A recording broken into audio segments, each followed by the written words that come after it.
go with Cam Young at 30-1. I think it's a really nice course for him at the Rocket Mortgage in Detroit, Michigan for him. Wyndham Clark at 36-1.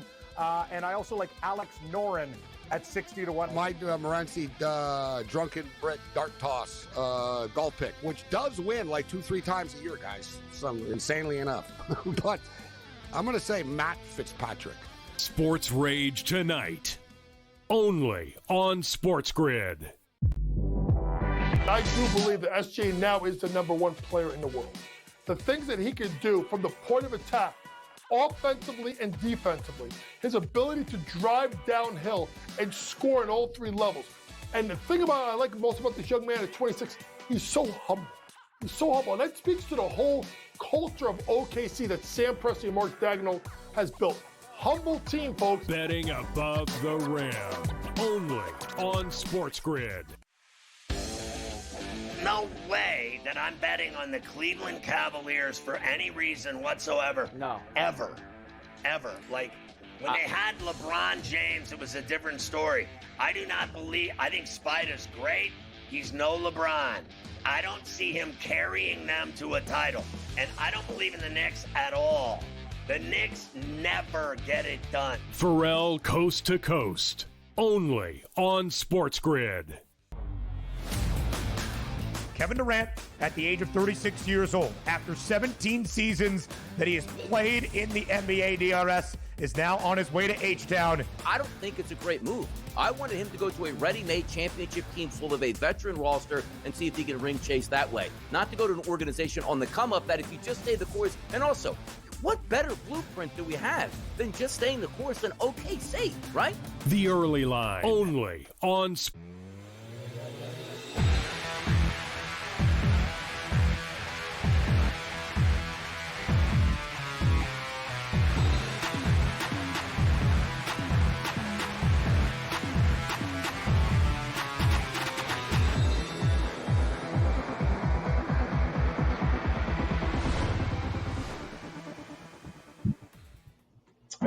And welcome back. It is In-Game Live, Game Day on the Grid. Hour number 3, Scott and Joe right here on a happy July 4th as we take you to 8 p.m. Eastern time. Watch a little baseball. We got the 2 games in progress. We got another one starting in about 40 minutes. We'll break that one down. And then we got a slew of other games starting at 7 o'clock. That's when really all the action, the guys that are working from 8 to midnight, Cam and I forget who Cam was working with tonight, they got it nice and easy. It's me and Joe, they got to do the hard work here with 2 games, right? So, but that's okay. Joe and I always have something to talk about, always fun. So good news, Joe. I will say Devil Dog, well, let's start with the finals. Mets did beat the Stankies 6-5. I think it's the second straight game Aaron Judge sitting in the on-deck circle down the run does not get the bat as the Stanks went down 1-2-3 in the top of the 9th inning. So Mets rallied. It does not go over the 11.5, but it did go over the 9. We gave that out. And admittedly, we also gave out the over 11.5, and the runs kind of stopped there. But hopefully you at least got one of the winners out of that versus just having a loser. But neither team playing particularly well. So it was just pick a feast or famine here with these clubs, and the Mets prevail. And the Yankees continue their funk. They are now, 1-7 their last 8 games, 1-10 their last 11 on the road. That's not that much better, but boy, this Yankee team, if Toronto, can win, they are going further and further and further as they take on the Angels later on tonight to Toronto. Into second place. I mean, this is a beautiful day. As a Red Sox fan, we got 2 ways to win, Joe. Red Sox win or Stankies lose. And right now, we're enjoying the Stankies losing. Yeah, I'm sure you are, because the Yankees they're not playing well. As of late, that bullpen's really letting them down in lots of situations like we saw today. They did hold the lead at one point. We saw them almost a $3 favorite at one point, Scott. I know we're able to get the Mets between like plus 210 to plus, I believe it went up to plus 290 at one point just for a little bit. But the Mets coming out with a nice win. They were like minus 107 going into this game. So we never hit that 11.5 to the over, though. Disappointing to see that. I did expect a couple more runs out there. But if you have the original number of 9.5, you're able to get there. So great game here for the Mets. We'll see what the rest of the weekend holds for them in this series. Yes. So we didn't necessarily give out a winner with that one, depending on when you were listening, but not that it's over. It isn't over. But Tampa Bay, we did mention them several times today. We like them. Devil Dogs now lead after trailing 1-0 at Minnesota, now lead 3-1 in the top of the 7th inning, and they got 2 on, albeit with 2 out. So right now, Tampa Bay, and they were slight dogs the whole day, and they were down 1-0, so they were getting a 2-1 at one point, even if you put it in after the game started. Now they're minus 620 favorites with the Twinkies 4-1. So now you're in a position to hedge, and now we're kind of off the hook. Do what you want from here on out. But we gave you a chance to get plus money on both sides, which is the goal. Okay. You're seeing 4-1 right now because my book's still showing 3-1, but I'm seeing everything locked up. Minnesota is 4-1 plus 400, 4-1 to if you bet Minnesota. Oh, okay. Okay, gotcha. So I'm seeing, a 3-1 score. I'm seeing runners out there on first and second for the Tampa Bay Rays. So the Tampa Bay Rays going into this game were minus 105. We did see after that first inning them drop to plus 124, which is where we also suggested you guys to jump in on them. I like the position we're sitting in, Scott. Do I want to hedge on this one? At plus 4-1, though, it kind of makes sense, right?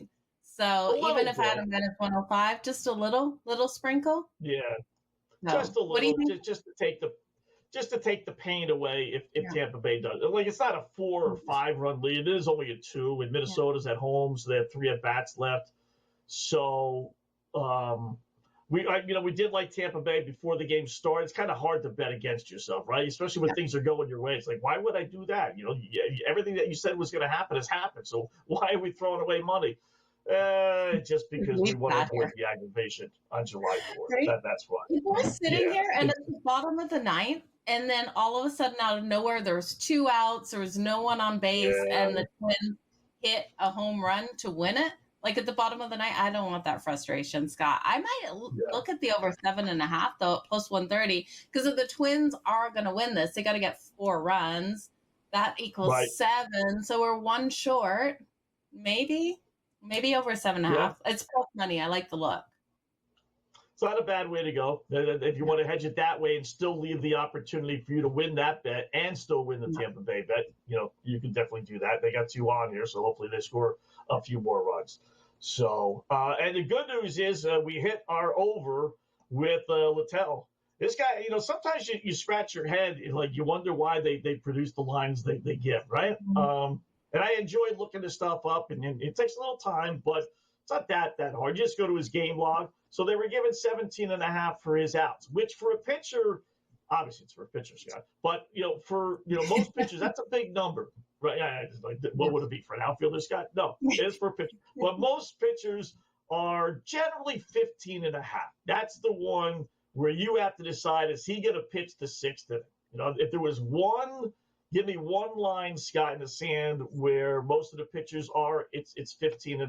Because if he pitches into the 6th, then he'll get the 16 outs. If he gets pulled after 5, then it's an underplay. So that's really so whenever you see like a 17.5 for a pitcher to go 6 innings, it's rare. So anyway, with this guy Wetzel, they did, but I looked it up, and he's got 17, now 18 starts, and he's gone 6 innings.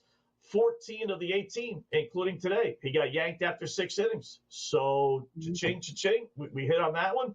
It's nice to have things that are supposed to happen actually happen, Joe. Like, he's supposed to go 6 innings. Minnesota's, you're not facing the Dodgers here. You're not facing the Yankees or any other, major. But you're facing a team that's 5 games under 500. Why can't he go 6 innings if that's what he normally does? Yeah. So that hit. That came in. Both pitchers' strikeouts came in. Wetzel got the over. His was 4.5. Paddock got the over 3.5. He got that early. I think he ended up with 5 or 6 or so. So from that standpoint, we gave out Tampa Bay. That looks obviously very good. And we gave out the over 17.5 for Wetzel. So kind of make up for the over 11.5 in the Stanky game. Yeah, it definitely does. And if you took the Mets on that money line when they were that great plus money in that game, you don't care. Right? Like you're laughing because you got over 2-1 to your money. But it looks like we are going into the bottom of the 7th here. The Minnesota Twins were able to get out of the top of the 7th without allowing the Rays to bring any more runners home. So that totals moved to 6.5 minus 128 to the over. We've got 4 runs already. So plenty of opportunities for those runs to continue. And the runs continue here for the Seattle Mariners and not for the Pittsburgh Pirates, Scott. Come on, Pirates, get back in this game. We're the top of the 8, Scott. Not looking good for that money line with the Pirates that I was willing to take a chance on, but 6-0 for Seattle. Disappointing to see. Live total is 6.5. Come on, guys. Yeah. Pirates only beat 4 hits, too, through 7 innings at top of the 8th inning.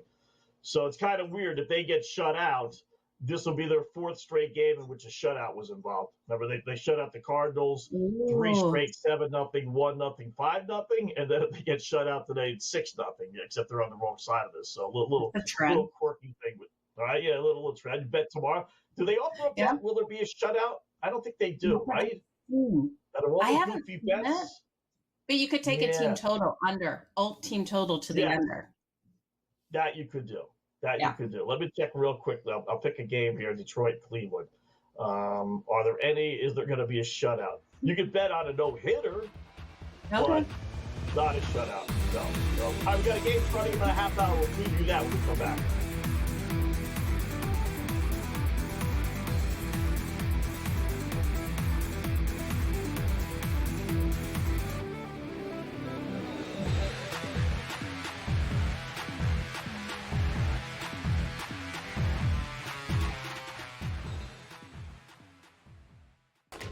Enter into the magical world of McLuck.com, where even the smallest of spins can win real cash prizes.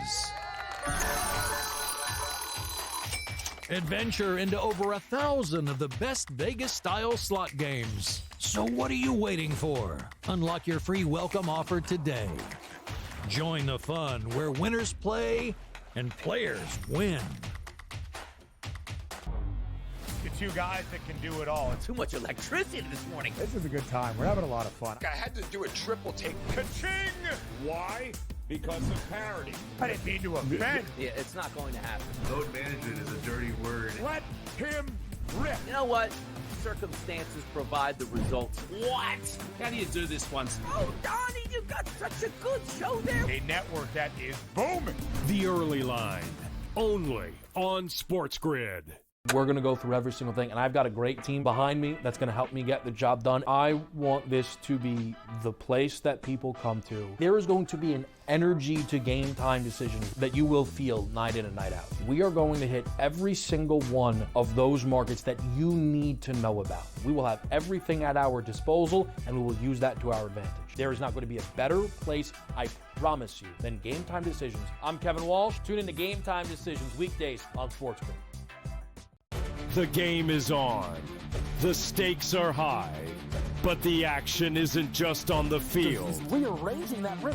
Get it inside! SportsGrid's in-game live. Your ultimate second screen experience. Just a little flyer, couple of 15.5-point live line. Every prop, every play, every day. Anything can happen. That's complete chaos. It's smarter to be on SportsGrid.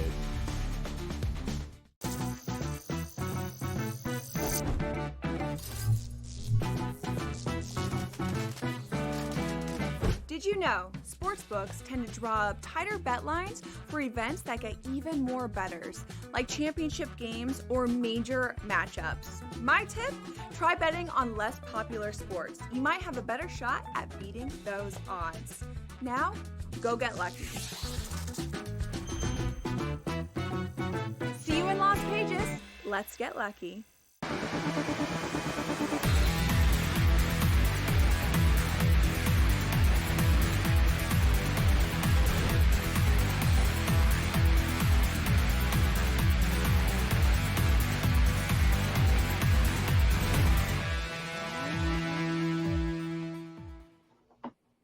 And welcome back. It is in-game live game day on the grid. Scott and Joe getting set for a number of baseball games a little bit later on, including Texas and the San Diego Padres, which start at about 15, 20 minutes or so. Just to recap the two earlier games, or two games that are going on now. Tampa Bay still 3-1 over Minnesota. Twinkies batting bottom 7 with a runner on base, on first base with 1 out. Tampa Bay minus 460, Minnesota plus 320. Over under is 6.5 on that. Joe and I sitting on Tampa Bay as we gave out, so hopefully you guys are as well. And then it's 6-0 Seattle over Pittsburgh. It's not a no-hitter, but the Mariners do lead bottom of the 8th inning. If you want to lay 6.5, which I'm not a big fan of, or taking 6.5 minus 4-1. Who the heck wants to do that? And the over-under is 6.5. So that one's basically, Joe, unbettable as far as I'm concerned, at least from my standpoint. So got Texas and San Diego. Give me the odds. It's pick'em, minus 108 on both sides. 8.5 is your number. Minus 102 to the over, minus 120 to the under. So basically 8.5.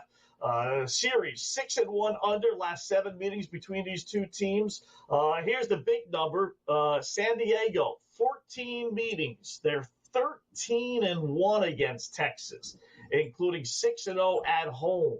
So the last 14 get-togethers, it has been all San Diego, 13-1. On the other side, for whatever reason, San Diego has lost the first game in the last 7 series. 0-7, last 7 opening game series, which this is, first game. Quirky. Texas 8-3 their last 11 road games, so throw all that out the window. Here's another. I like the San Diego, obviously 13-1 against Texas, but what I really kind of like makes me go towards San Diego. Texas is only 1-5, and Kumar Rocker's 6 road starts this year. They don't win. He's not a very good pitcher. He's just an average pitcher at very best, and that explains, especially why he's only 1-5 on the road. Padres pretty good at home, so I'm not exactly sure why. I know Randy Vasquez isn't great. He's not horrible, the pitcher for the Padres, and we'll get into their prop numbers here in a second. But I'm a little surprised that the Padres are pick'em at home against Texas. That line doesn't make sense to me. It doesn't, and we've seen movement. So when I saw the Texas Rangers earlier today, they were minus 115, and it was like a minus 105 spot for the San Diego Padres. So minus 108 on either side. So it's not a lot of movement we've seen out there. You called it. Randy Vasquez isn't stellar, but he's not terrible. He's got a 4.33 ERA, a 1.33 whip, and 35 innings pitched so far this season. And looking at Rocker, his numbers overall, they don't look great, Scott. A 5.86 ERA and a 1.45 whip. Now, he is coming off his best start, but it was against the Baltimore Orioles. We know they've had some struggles out there with their bats in that start. He went 7 innings, allowed 1 earned run, had 9 strikeouts. So I'm just trying to work out a way to bet him here. I think he has a strong ability to get those strikeouts, but he does give up those runs. So I looked at his strikeouts, Scott. It's 4.5. And I do think he can get 5 strikeouts as long as he's left in this game long enough. If the Padres come out and tee up against him right out of the gate, we're not going to see him long enough. But I was able to get over 4.5 strikeouts at plus 132. And I do think it's a good way to go. He's averaging on the season 4.11 strikeouts per game.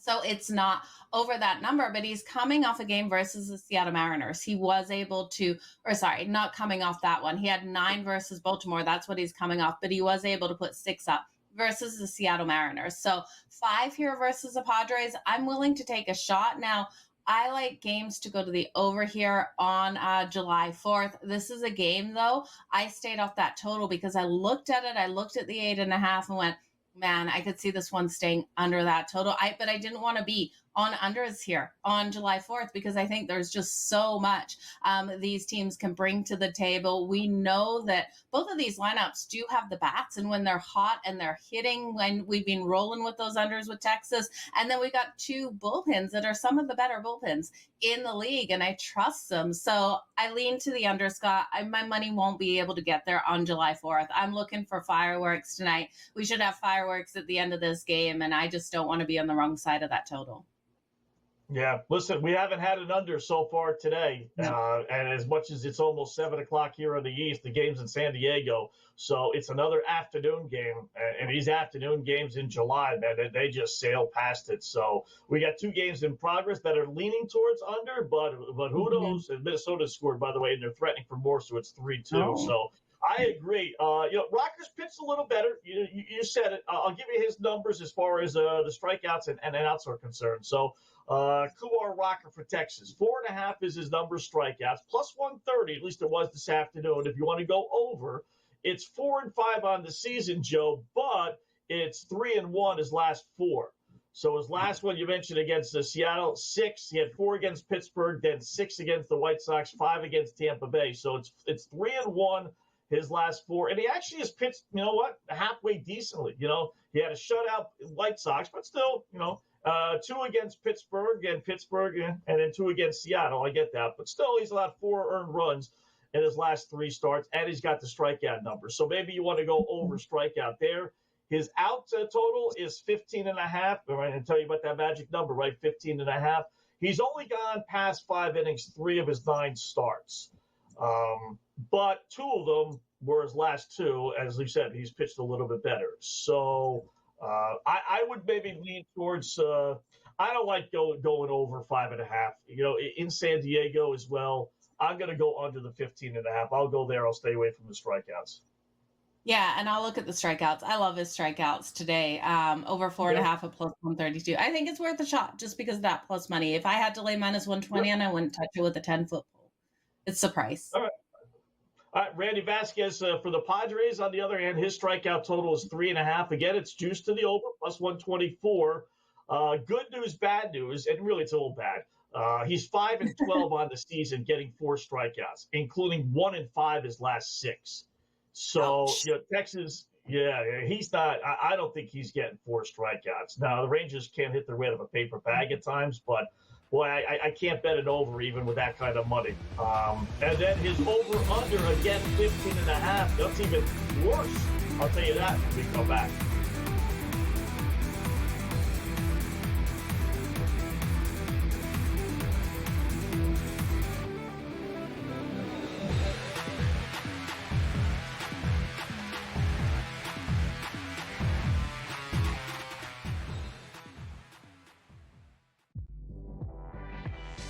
Devin Booker had to run the point when Chris Paul was hurt. And we're like, Devin Booker's a point guard. Devin Booker's not a point guard. Neither is Jalen Green.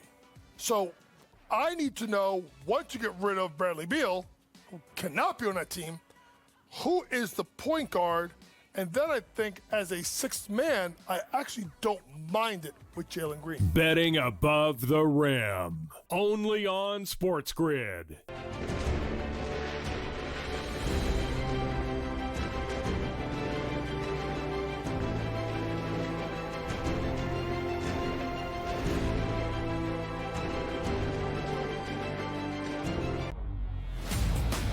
You don't want a big that's camped out under the basket and clogging the lane. He provides a lot of really good defense, a lot of three-point shooting, and again, younger than Brook Lopez. It is a good match. I just don't think it moves the needle, but as we talked about to open the show, when Giannis Antetokounmpo was saying, we're not just going to sit here this year and say, oh, Dame's down, let's just take a pause year because I'd rather go try to chase a championship. So at least they're being honest and saying, we're going to make this team better. The Early Line, only on SportsGrid.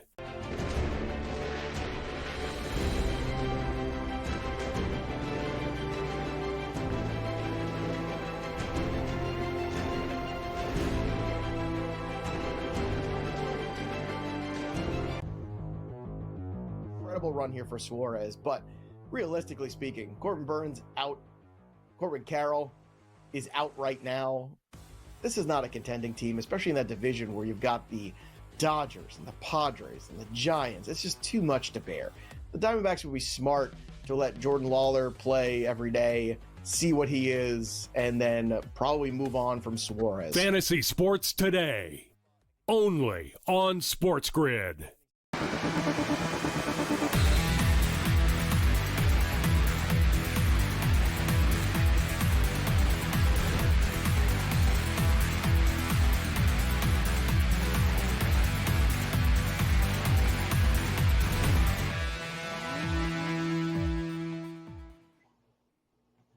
And this is why you hedge, all right? Because right now it is Minnesota 3 and the Tampa Bay Devil Dogs 3.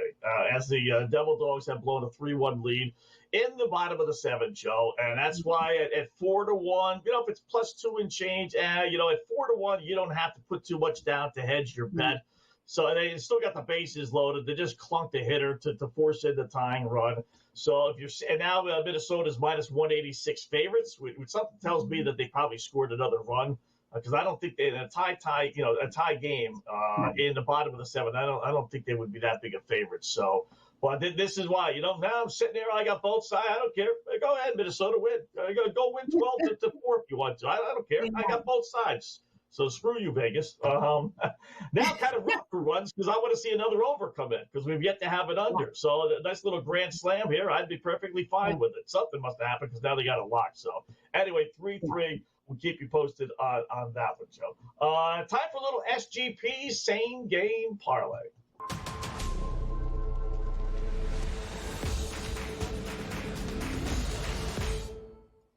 All right, Joe and I were talking San Diego, Texas. I'll start there, Joe. I'll take the Padres -102. It was earlier, at least when I put it in. So I think the Padres win. I know the line's got sucker written all over it. I get it. Why are they only pick 'em or even money?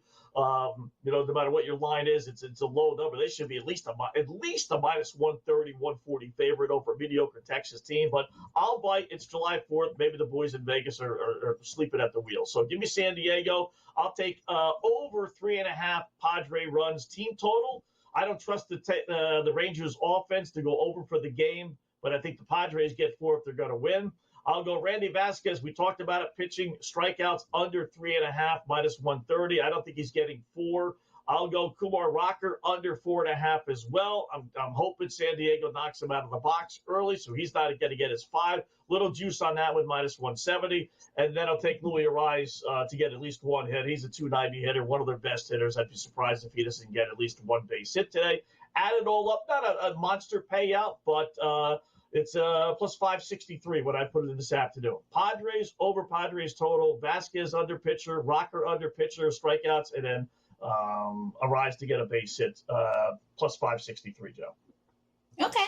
I like where you're going with that. You've been great with your same game parlays as of late. So I'm going to jump in on that one. I'm going to look at the matchup here. It doesn't start till 7:15 Eastern. The Baltimore Orioles taking on the Atlanta Braves. It's Charlie Morton here for the Baltimore Orioles versus Spencer Strider for the Atlanta Braves. And so I've come up with a 4-leg parlay. I'm going to be getting it's plus 615 for the return. The first one, I'm going to look at the Braves in the first 5. I do trust Strider to come out stronger than Charlie Morton in the first 5 innings, and for the bats here of the Braves to be able to get those runs on the board and win us the first 5. So the Braves on the first 5 money line coming in at -140. I'll then look at Strider, and I know this number is huge. It's such a high strikeout number that he has to get to at 7.5, but I am taking it to the over at -142.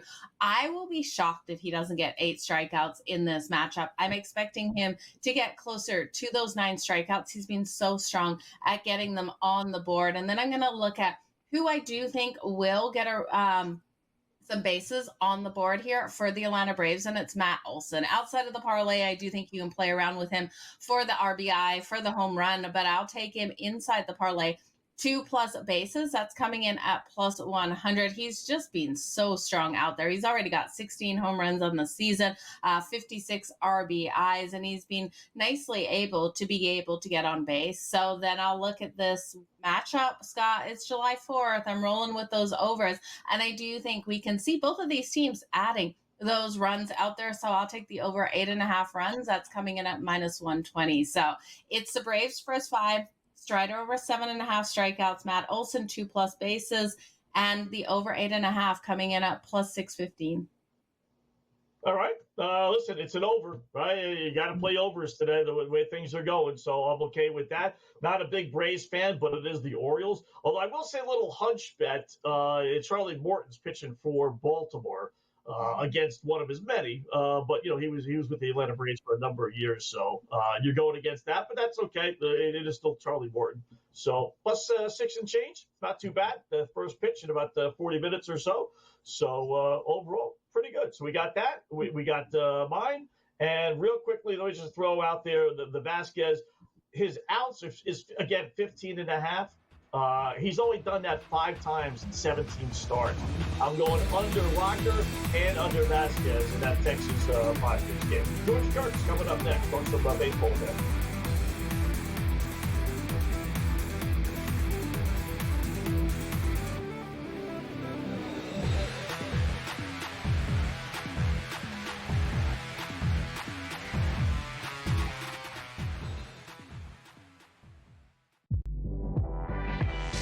Folks, there's not a deeper team in the NBA right now. And they got arguably one of the top 3 coaches. I'm going to say this right now. Houston is a legit, I'm saying this, a legit threat to win the NBA title. I'm not saying it like because they're the second favorite odds. I'm saying like in a 7-game series, I think Ime Udoka can outcoach more Dagger. And they got just as much depth. Betting above the rim. Only on SportsGrid.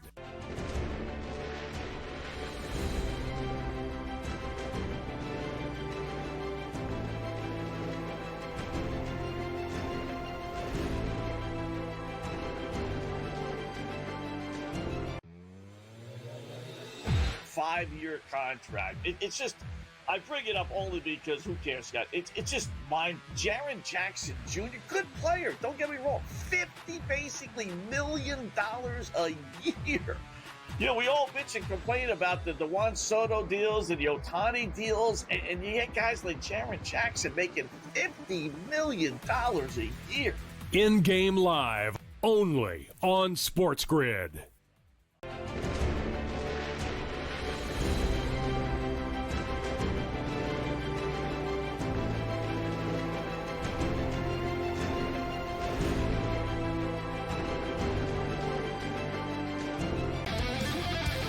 Tony Gwynn had 107 career at-bats against Greg Maddux. Never struck out once. Oh, that's nuts. In 107 times. 107. Cam, if you took the modern player and said, are you going to face Maddux 107 times in a row? Like Vlad Guerrero Jr. and these guys, they'd strike out like 62 times type thing. Exactly. They'd be like 80 times. They'd be like whiffing. Sports Rage tonight. Only on SportsGrid.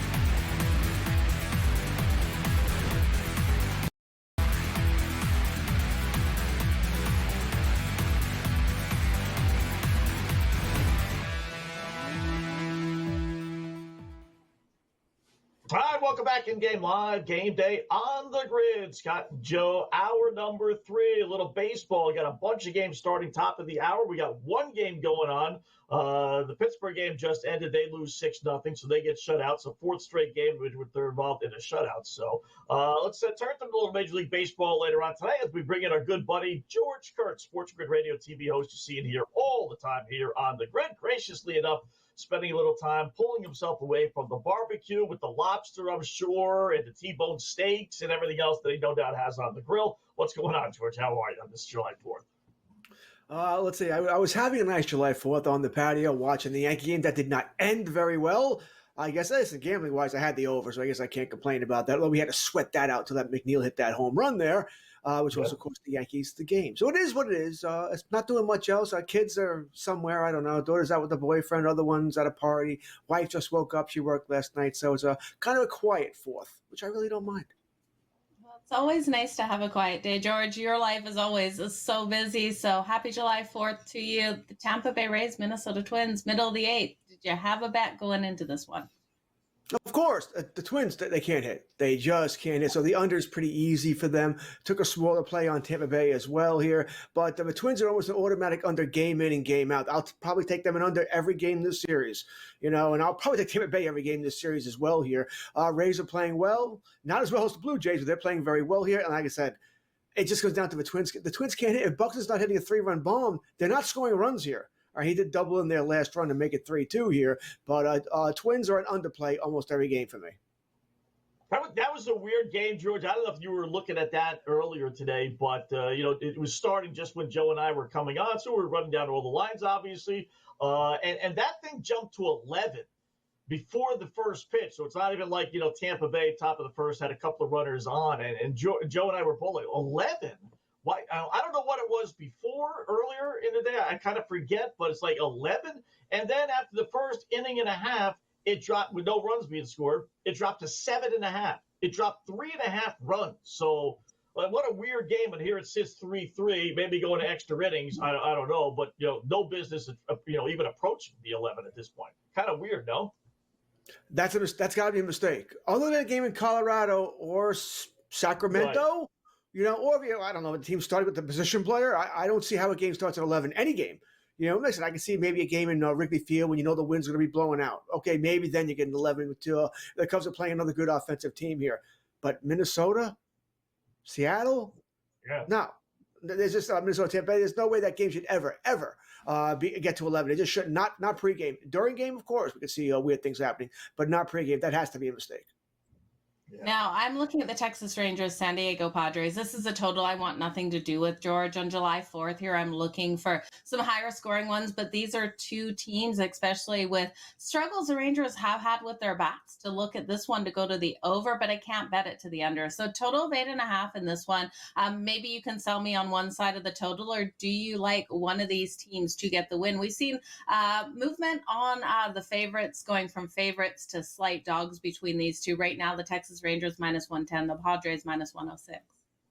Yeah, this game starts in about 5 minutes here. I don't have a bet on this game currently. The Rangers are generally another under team here, but it is Vasquez versus Rooker. I could see maybe some runs being scored here. I do still want to take the under, but you're also paying for it. I have -114, by the way, so I'm paying another nickel here if I want to go for it. So I don't feel great about it here. I probably do lean towards the Padres, which technically they're the underdog here, but I don't feel great about that either. Like I said, there's plenty of other games tonight. We don't need to bet every single one. I don't feel great about it. This was a Monday night or a Thursday night, and there wasn't much going on. I probably would take a small play on the under and the Padres. You mean I don't have to bet every single game? Really? I've been doing that for how long? For 30, 40 years? Really? They don't make that happen? Oh, it's interesting. I do anyway, right? How about Angels in Toronto then, George? What a Blue Jays first place, a chance to gain the full game on your Yankees, who lost earlier today, obviously, that we talked about. They won 5 in a row, 6-1 their last 7. 8-2 their last 10 against the Angels, who are actually playing halfway decent ball themselves. Really, I got to admit it. I'm not his biggest fan, you know that. But since Mike Trout has come back to the lineup, it's made a difference. They're 10-6 their last 16. Any thoughts, Toronto favorite over the LA Angels starting in about a half hour? When I woke up today, I was planning on betting heavy on Toronto and the over in this game. Okay, and then we find out over the last couple of hours, okay, no Guerrero. Now, he fouled the ball with his back foot last night. I assume that's why he's out tonight. And Alejandro Kirk also isn't playing today. I was like, come on. Bichette's back. All right, so we do get Bichette back on the lineup, so that does help somewhat here. We're paying for the over here, and I want to hit the over. I'm not taking the under. You can't convince me on the under here, but I want to take the over 9 here. The Angels can hit too. All right, we got Kyle Hendricks.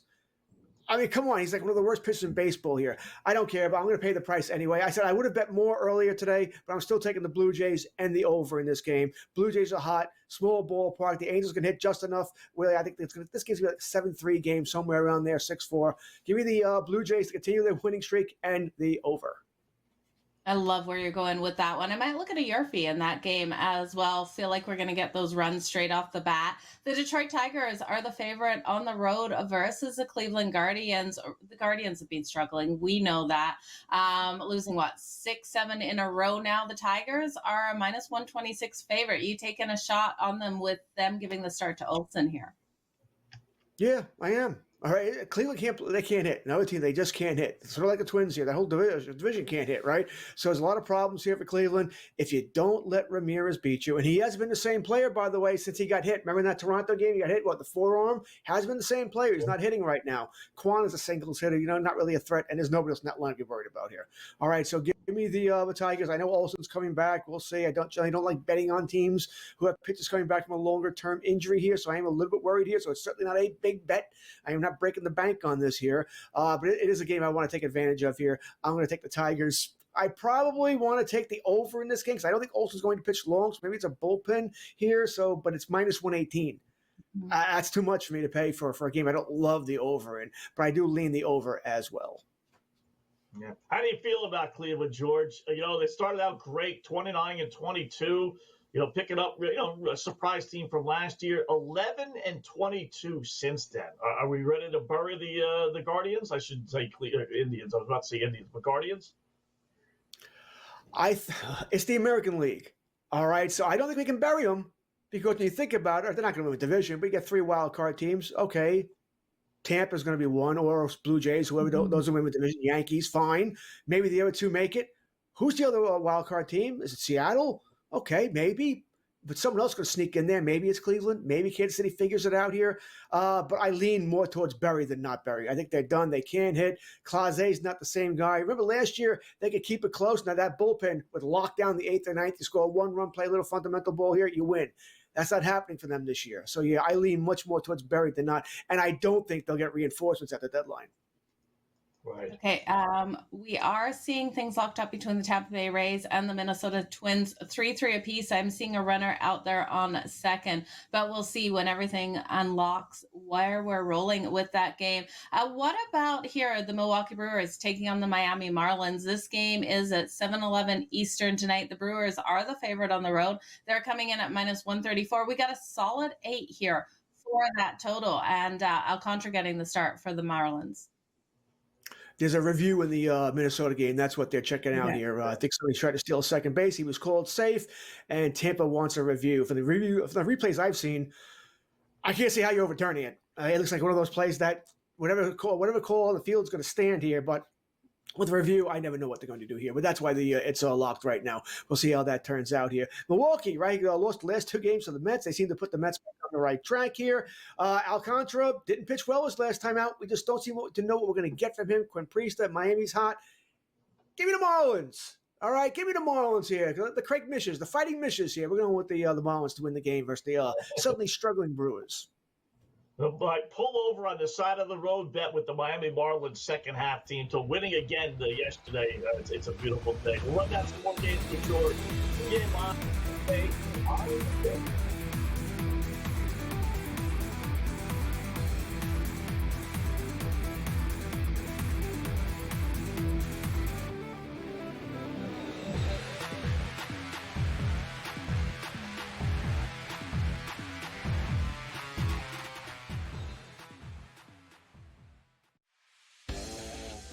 Let's get down to business with the particulars. The Pittsburgh Steelers will get Jalen Ramsey into their defensive backfield. They'll get Jonnu Smith. All this talk I'm hearing about they're going to trade TJ Watt, that's not happening either. Okay, so I don't think that's even remotely in the cards. All this talk today, he's next. I don't believe that. I think they're going to give him a new deal. Pharrell Coast to Coast, only on SportsGrid.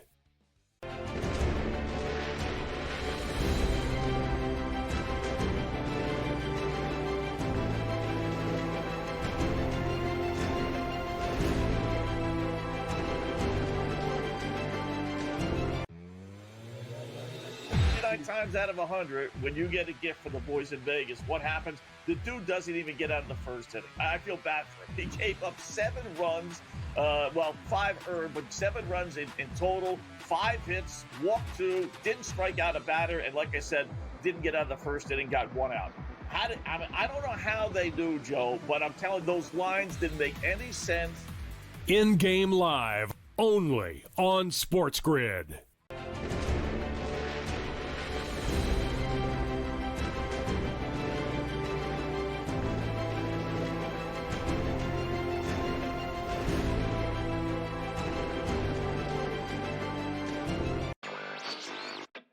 Lonzo Ball, I guess, Chicago, they've just, kind of had enough here. Traded to the Cleveland Cavaliers. What do you make of them being healthy? You think there's a chance? I mean, that's kind of the key. What you said with all these guys re-signing kind of speaks to the landscape of free agents this year. Most of the guys, there isn't that much money out there to be had. I think the Nets are the only team that actually have cap space and can sign anybody outright. Newswire, only on SportsGrid.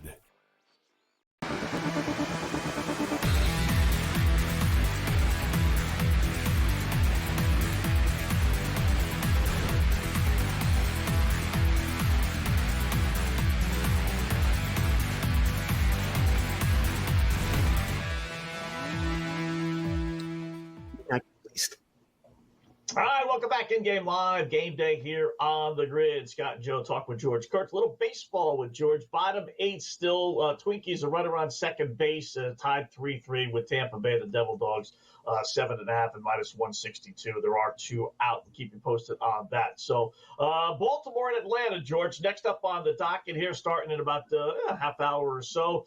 Braves, man, you talk about a team that can't hit, like we're talking about Minnesota. How about the Braves? 1 run or less in 20 of their 85 games, 2 runs or less in 24, basically a quarter of their game. They can't score.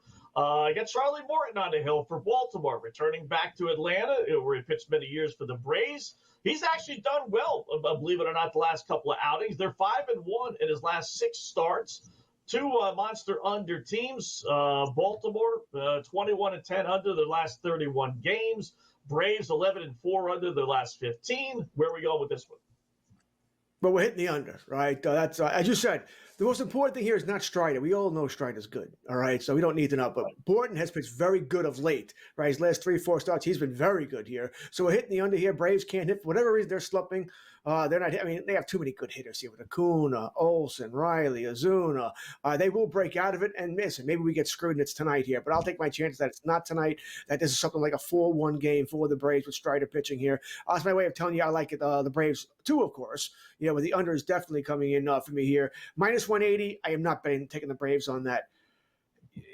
Maybe, Scott, you could convince me on the run line of plus 114, but we said that the Braves don't score here. Would 3-2 shock anybody? 4-3? No, so I can't hit the under there, and they're not good enough parlay material. So I'm not going that direction either. You want to convince me on an Acuna anytime home run, that wouldn't be anywhere near as hard.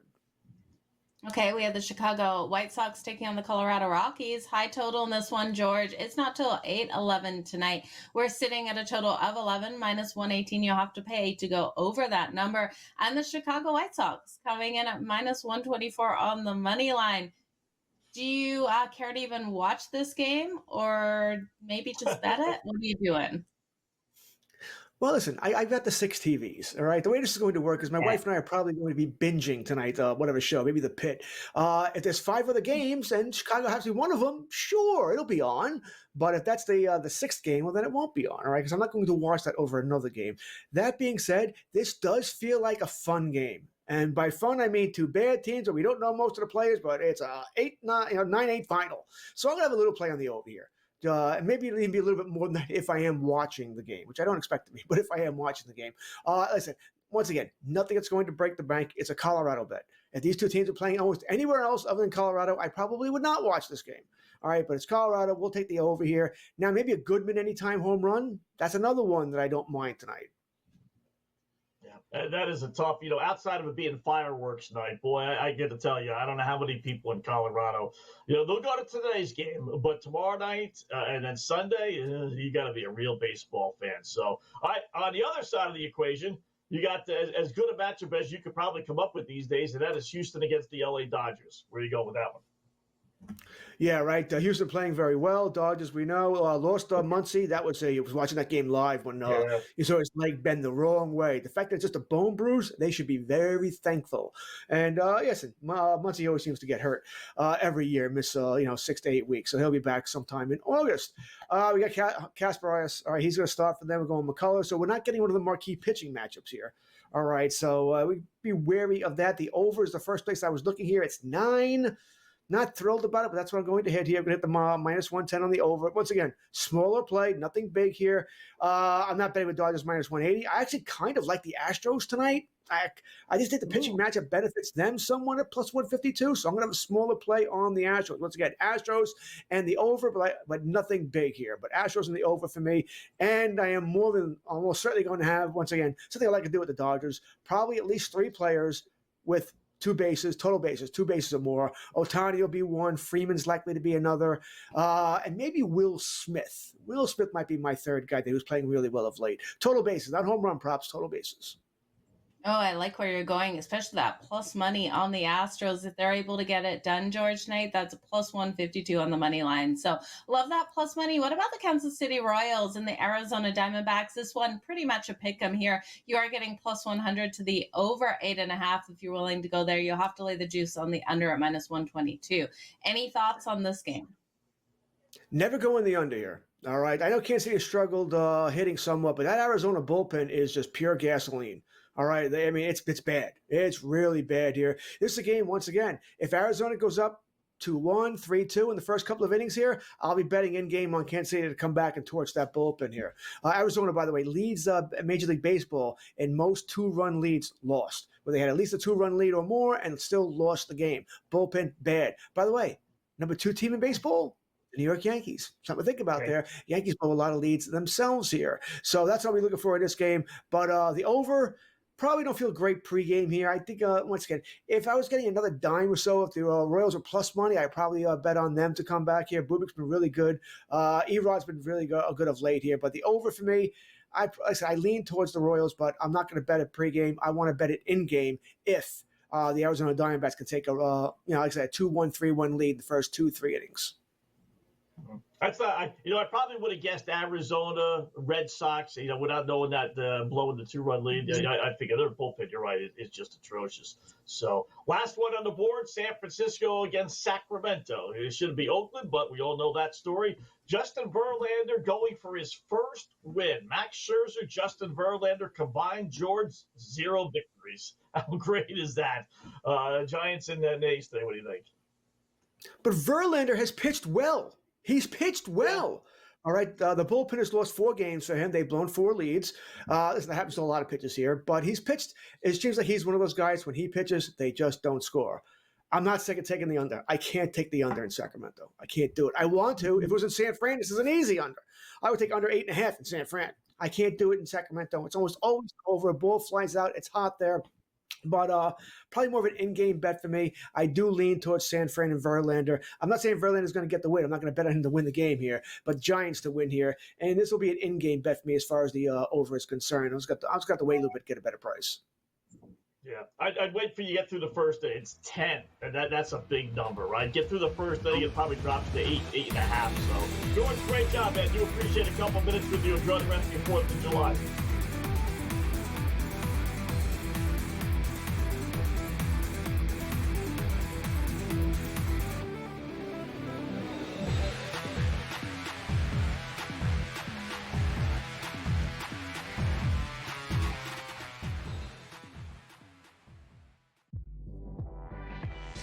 Devin Booker had to run the point when Chris Paul was hurt.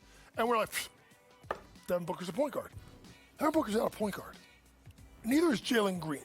So I need to know, once you get rid of Bradley Beal, who cannot be on that team, who is the point guard? And then I think as a 6th man, I actually don't mind it with Jalen Green. Betting above the rim. Only on SportsGrid.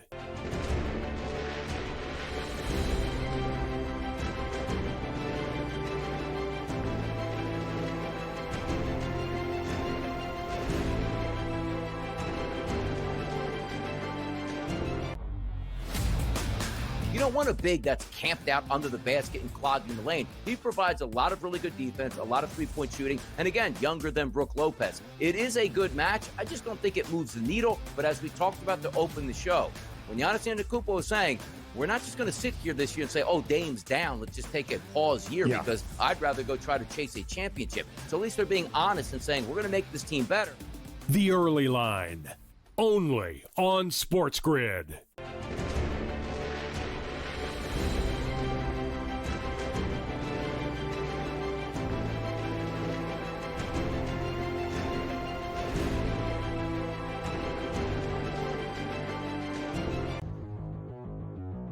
Run here for Suarez, but realistically speaking, Corbin Burns out, Corbin Carroll is out right now.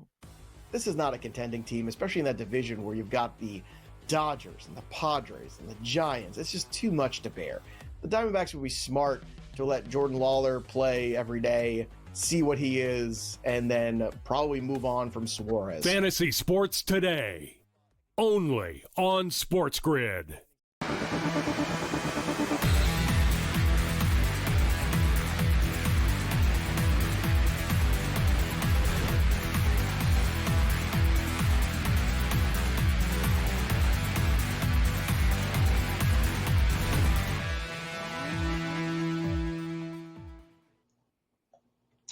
Welcome back in Game Live, Game Day here on the Grid. Thanks again, George Kurtz, joining us there, breaking down all the games. Joe and I will do that as well. Update a couple things, Joe. Listen, I know, generally speaking, you're either on the fence or you're off when it comes to hedging. And I am clearly, I don't know what you would classify, but I hedge all the time. I just do. And this is why. You know why I do it? Honestly, because they give you ridiculous numbers. So Tampa Bay, Minnesota, it's 3-1 in the top of the 7th inning, and they're giving us 4-1 on Minnesota. I mean, they're down 2 runs. I got a third of the game left, with the Tampa Bay bullpen or with anyone's bullpen. None of these guys are lights out, right? So, long story short, Minnesota scores 2. They tied the game, and they just won it on a Harrison Bader walk-off home run, bottom of the 9th inning. They win 4-3. If that stuff happens all the time, so to me, it's just worth it. I just do it. Yeah, and you called it. You absolutely called this one. And I wish I had listened, because there's been 2 situations today where I didn't jump on the hedge and it was at 4-1, where I could have. And then the last show we did together Wednesday night, I can't remember what it was. Don't even bring it up. Don't even bring it up, Joe, because you're crazy not to hedge that one. That was the 18-1 Yankee ticket you had. When they were down 8-0, you had the wherewithal, the wits to say, you know what, the Blue Jays bullpen stinks. Put a couple shekels on the Stanks. They come all the way back. They tie it. I think they actually took the lead at one point. And you didn't hedge, and they ended up losing. No, and I was sitting there like all excited, thinking my 18-1 ticket was going to cash. I wasn't going to look at the game until after. I didn't want to jinx it because my TV had turned off while we were doing the show. I'm like, don't jinx it. Don't turn the TV back on, because I'm super superstitious about stuff like that. If you turn it on, they're going to definitely lose. Your tickets can be blown. You should have listened to Scott. So I was sitting there. I was trying not to look at my phone. And then as soon as I looked at my phone, I saw those runs start coming in for the Blue Jays, and I was just like, no, I should have listened, Scott. I really should have listened and had, right? It wasn't at least a couple. Yeah, at least a couple. So that's one of the advantages. Listen, there's disadvantages clearly with what we have in gambling-wise 2025, and there are advantages, and you got to take advantage of the advantages. And one of them is, being able to hedge. I mean, try calling your local Louis to Lip. When you got to bet it on Tampa Bay and you say, listen, can you give me Minnesota right now? You talk about, having your legs broken, but these computers allow you to do it. Somewhere along the line, Joe, that they're going to figure out a way where you can't hedge. Like if you bet Tampa Bay, then you cannot bet Minnesota. You just can't. But maybe then you open up another account with another, website. So maybe they won't do that, but it does seem kind of obvious to me to hedge. So, by the way, got an email, not an email, but a tweet here from one of our watchers, Thomas to TJ, one of the podcast crew. Shame on you, Scott. I can make some killer curry chicken. It's good. You're right about the smell, though. I only make it when my kids aren't at home. I deodorize and open up all the windows when I do make it. You couldn't pay me to eat that curry stuff. Oh, that is just like nasty. When was the last time you had it?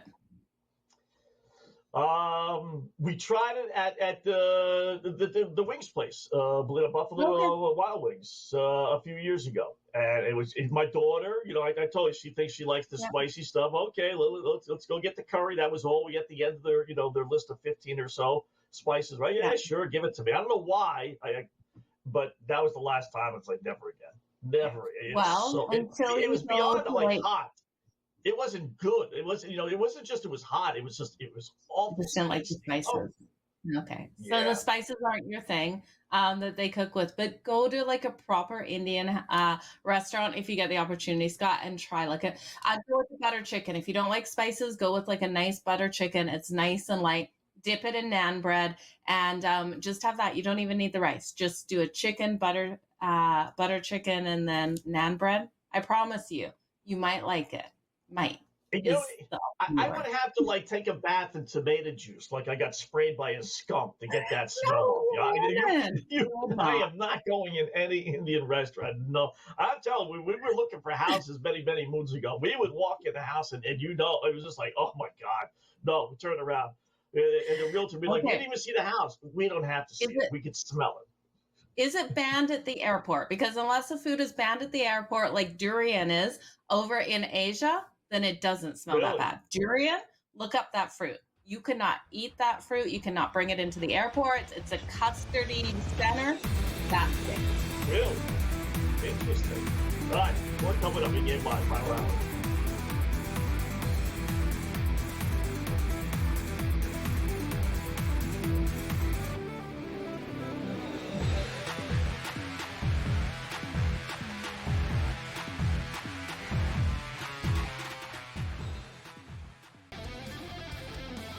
We're going to go with Cam Young at 30-1. I think it's a really nice course for him at the Rocket Mortgage in Detroit, Michigan for him. Wyndham Clark at 36-1. And I also like Alex Noren at 60-1. My Morency drunken Brit dart toss golf pick, which does win like 2-3 times a year, guys. Insanely enough. But I'm going to say Matt Fitzpatrick. Sports Rage tonight, only on SportsGrid. I do believe that SJ now is the number one player in the world. The things that he can do from the point of attack, offensively and defensively, his ability to drive downhill and score in all three levels. And the thing about I like most about this young man at 26, he's so humble. He's so humble. And that speaks to the whole culture of OKC that Sam Presti and Mark Daigneault has built. Humble team, folks. Betting above the rim, only on SportsGrid. No way that I'm betting on the Cleveland Cavaliers for any reason whatsoever. No. Ever. Like, when they had LeBron James, it was a different story. I think Spider's great. He's no LeBron. I don't see him carrying them to a title. And I don't believe in the Knicks at all. The Knicks never get it done. Pharrell Coast to Coast, only on SportsGrid. Kevin Durant, at the age of 36 years old, after 17 seasons that he has played in the NBA DRS, is now on his way to H-Town. I don't think it's a great move. I wanted him to go to a ready-made championship team full of a veteran roster and see if he can ring chase that way. Not to go to an organization on the come-up that if you just stay the course, and also, what better blueprint do we have than just staying the course and okay, safe, right? The Early Line, only on SportsGrid.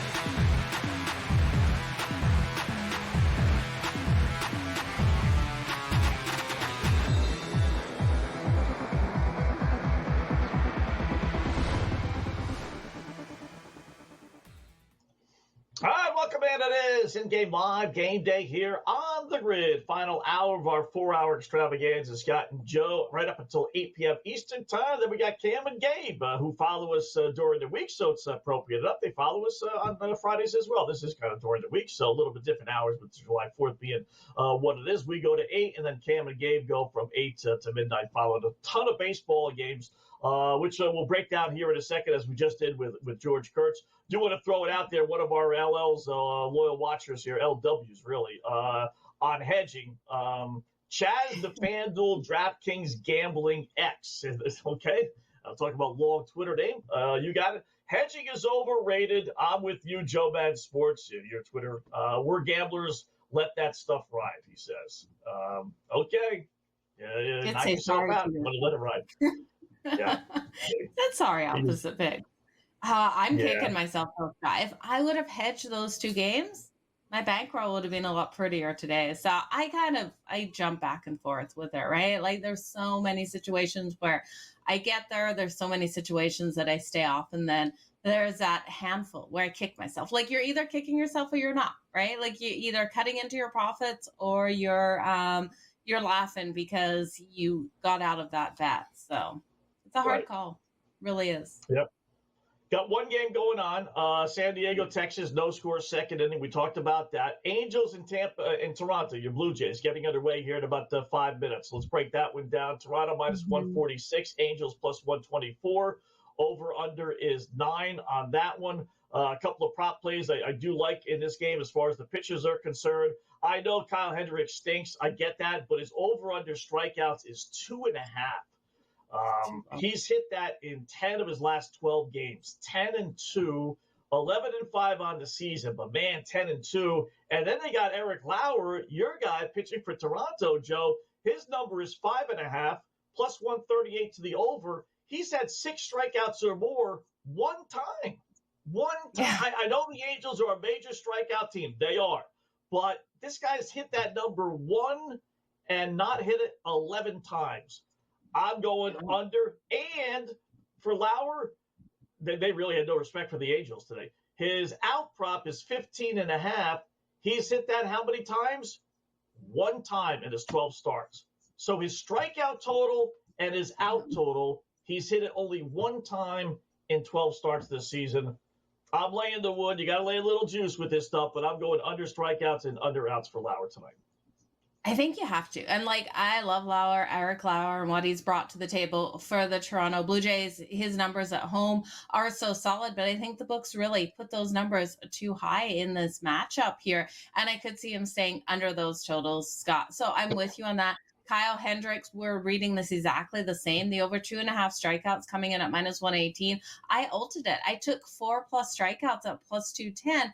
Yes, Toronto can be disciplined in situations, but at other times they're swinging and missing and, they don't have that discipline. So I do think here 4+ strikeouts at plus 210, worth a shot. If he gets 3, that's minus 118. We have seen Hendricks, though, have some struggles versus righties, and I'm looking at George Springer to come out nice and strong here for the Toronto Blue Jays. I've got him over 1.5 bases. That's coming in. So the 2+ bases at plus 105. I've also got him for the RBI tonight.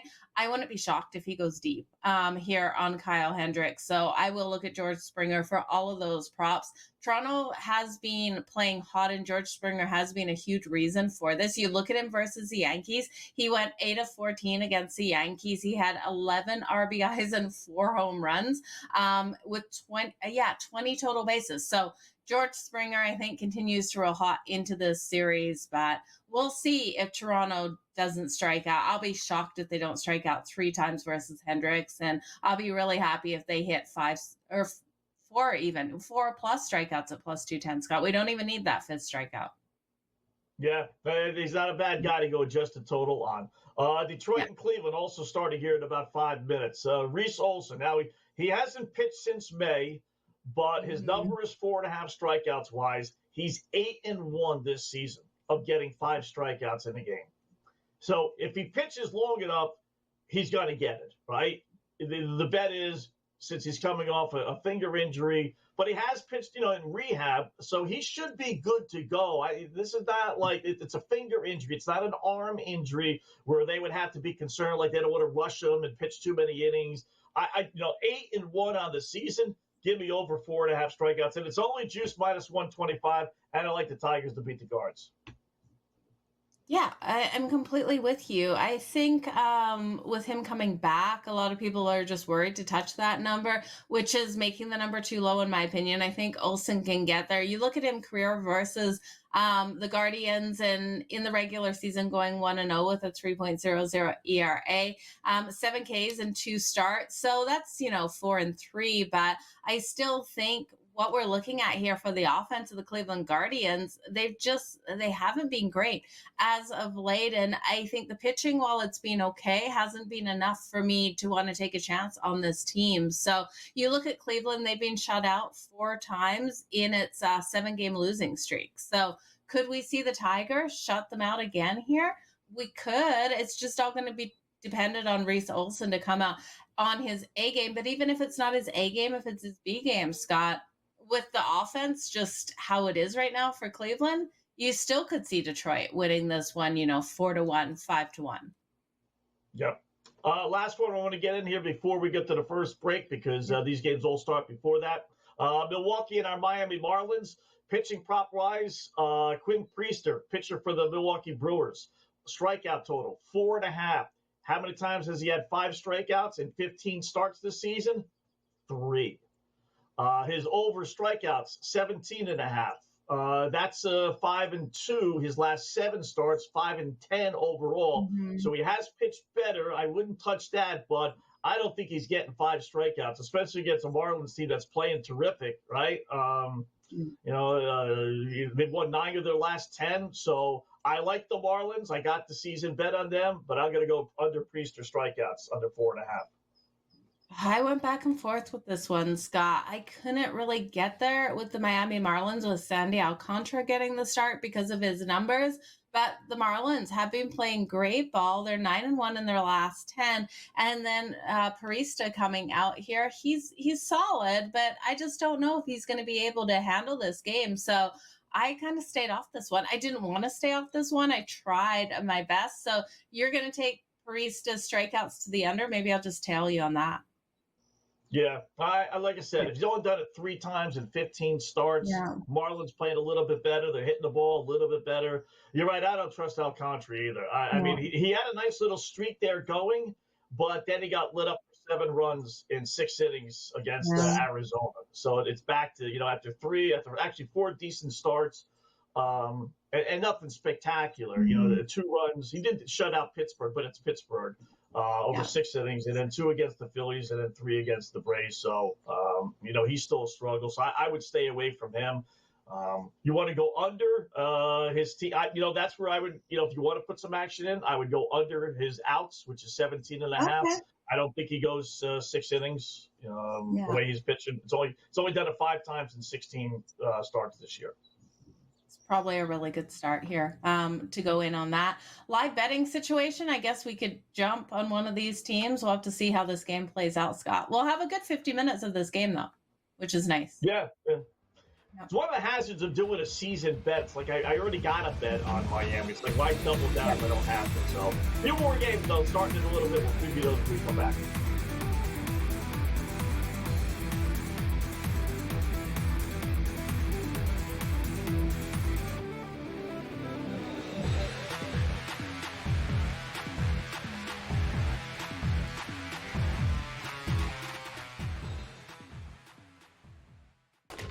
Enter into the magical world of McLuck.com, where even the smallest of spins can win real cash prizes.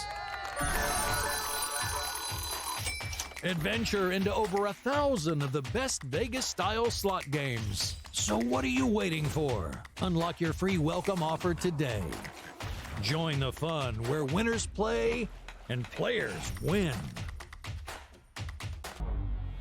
Two guys that can do it all. Too much electricity this morning. This is a good time. We're having a lot of fun. I had to do a triple take. Ka-ching! Why? Because of parity. I didn't mean to offend. Yeah, it's not going to happen. Load management is a dirty word. Let him rip. You know what? Circumstances provide the results. What? How do you do this once? Oh, Donnie, you got such a good show there. A network that is booming. The Early Line, only on SportsGrid. We're going to go through every single thing, and I've got a great team behind me that's going to help me get the job done. I want this to be the place that people come to. There is going to be an energy to game time decisions that you will feel night in and night out. We are going to hit every single one of those markets that you need to know about. We will have everything at our disposal, and we will use that to our advantage. There is not going to be a better place, I promise you, than Game Time Decisions. I'm Kevin Walsh. Tune in to Game Time Decisions weekdays on SportsGrid. The game is on. The stakes are high. But the action isn't just on the field. He's rearranging that rim. Get it inside! SportsGrid's in-game live. Your ultimate second screen experience. A little flyer, couple of 18.5-point live line. Every prop, every play, every day. Anything can happen. That's complete chaos. It's smarter to be on SportsGrid.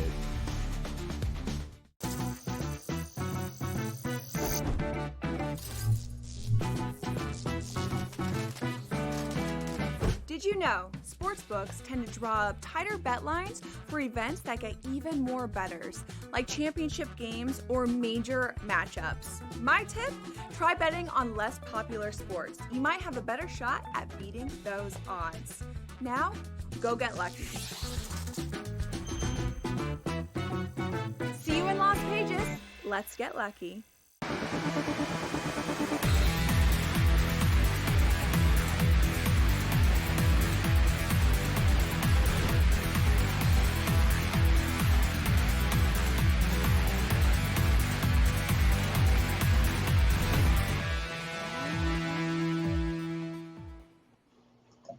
Welcome back in Game Live. Game Day here on the grid. Scott and Joe breaking down some of the games that are just getting underway. This first one starts in a couple of moments here, Joe, and on top of the ones we just spoke about. So let's hop on these to get some of these pitcher props in. That some are available, some aren't. So Baltimore at Atlanta. Charlie Morton, former Brave, is going for the Orioles, who are 6-1. Check that, 5-1 in his last 6 starts. So he's pitched better after really struggling early on this season. They're giving his strikeout total 4.5. He's 6-1 to getting 5 strikeouts more in his last 7 starts. Only 7-11 on the season, but 6-1 last 7 starts. His out total is 14.5, which is less than 5 innings. He's gone 5 innings or more in 9 of his last 10 starts. So nothing's great on Spencer Strider. I'm going to stay off him. But I think Morton, with the chip on his shoulder, facing the Braves, I think he gets his 5 strikeouts, and I think he goes 5 innings. I'm going to play the over on both of those.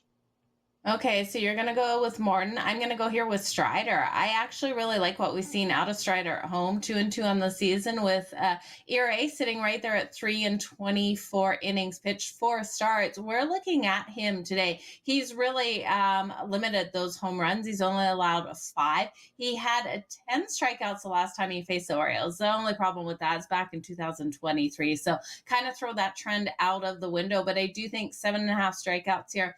Minus 142, it's a lot of juice, but I think he gets 9 strikeouts or more. So if you ult it to 9+ strikeouts, you're going to get some great plus money. I'll also take him over the 17.5 outs at minus 135. I was looking to parlay. That was something, but FanDuel won't let me parlay his outs with anything else. So I found that kind of weird, but I do think Strider for me is the pitcher I'm going to trust more than Charlie Morton Scott. Not that I don't like yours, I just trust him a bit more.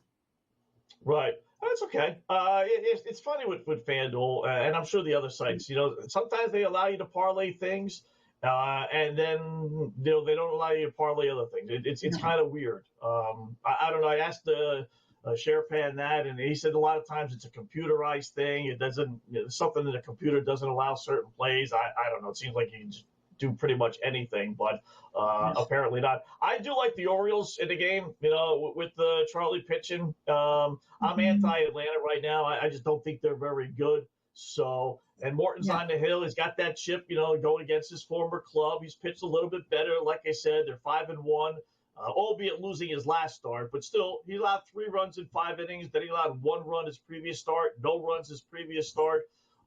Did get lit up by the A's, but then no runs before that. He's allowed, I will say, 1 run or 2 runs or less in 1, 2, 3, 4, 4-1, 5-1, 6-1, 6 of his last 8 starts.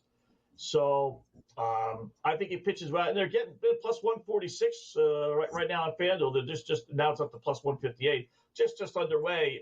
That's a pretty good size underdog, and the Braves stink. I don't think they're going anywhere. I really don't. They're 2-6 their last 8. But Baltimore's nothing special either. But at least they're 9-7. They're playing a little bit better their last 16 games. So when you look for dogs, I think they're a live dog today. Give me Baltimore plus the 150 and change. Hate we're on the opposite side of this one, but I've got the Atlanta Braves in the first 5. So I threw that into my parlay. Yeah. So it doesn't matter if you win and then I still win the first 5. So full game, I couldn't get there because the Atlanta Braves were too juicy on the money line, but they weren't a good enough price laying 1.5. I don't think they can win this by 2 runs, but I couldn't get enough value with Baltimore plus 1.5. So I stayed off the full game. Hopefully we both win. I can see the Atlanta bats hit early in the first, and then you can be able to cash your Baltimore for the full win. So fingers crossed on that one. Yeah, we'll take that. Why not?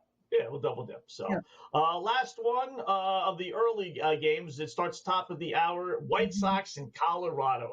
Yes, the true gambler special here. This should be like, Hawaii versus San Jose State on a Saturday night in college football. The old bailout special, right? That's how bad this game is. 2 worst teams record-wise in baseball. White Sox 28 wins, Colorado only 20. I mean, it's amazing. The Dodgers have more wins than these 2 teams combined. Think about that. I mean, that's how bad they are. How about some numbers, Scott? Adrian Hauser, pitcher for the White Sox, Strikeouts, 4.5, 4-3, getting 5 or more. Nothing special there. Senzatella pitching for the Rockies. They have him at 2.5. You think that's going to be an automatic play? Believe it or not, he's 8-9, getting 3 strikeouts. So nothing special there. They do have his number for outs at 15.5. He's only gone that would be into the 6th inning. He's only gone into the 6th inning 4 times in 17 starts. Now, albeit this is the White Sox, but it's, you know what? I would go under there. I'd be okay with that. White Sox, pick your poison. There's nothing but bad numbers, Joe. White Sox 4-18 the last 22 road games. They've lost 20 straight games going back to last year in the month of July, if you want fluky stuff. Colorado, though, 20-67 this season. I mean, I guess if you just said I had to pick a team, it would be the Rockies because I'm getting odds. What business do the White Sox have of being road favorites over anybody? I would make them road favorites over Topeka High. So give me the Rockies plus the 102. But really, I like the prop there with Senzatella under 15.5 outs. Okay, I like where you're going there. I'm going to look at this one to start off hot. I'm looking for both of these offenses to be able to hit these pitchers. The Yarfies at -138. It's juicy, but I'll put a half a unit on the yes runs first inning at -138. Then I'm going to put another half unit on the over 1.5 runs in that first inning. It's coming in at plus 186, Scott. I know it's hard to trust either of these teams, but it is in Colorado. I'm looking for those runs. I'm looking to fade the pitchers in this one and for us to get a high-scoring game. So with a total of 11, I'm hoping for 2 runs in that first inning. Don't care who gets it. And I'll just cheer for a higher-scoring one here in the first. All right, there you go. 2 bad teams generally, believe it or not, does equal. You think, okay, no one's going to score, but a lot of times it's just the other way. You get 2 bad football teams or 2 bad basketball teams, right? You think, oh, no one's going to score, but like I said, normally it's the other way around. You get a lot of scoring. So we have some scoring in the early games. We'll update those when we come back. In-game live game day on July 4th. Here on the Grid.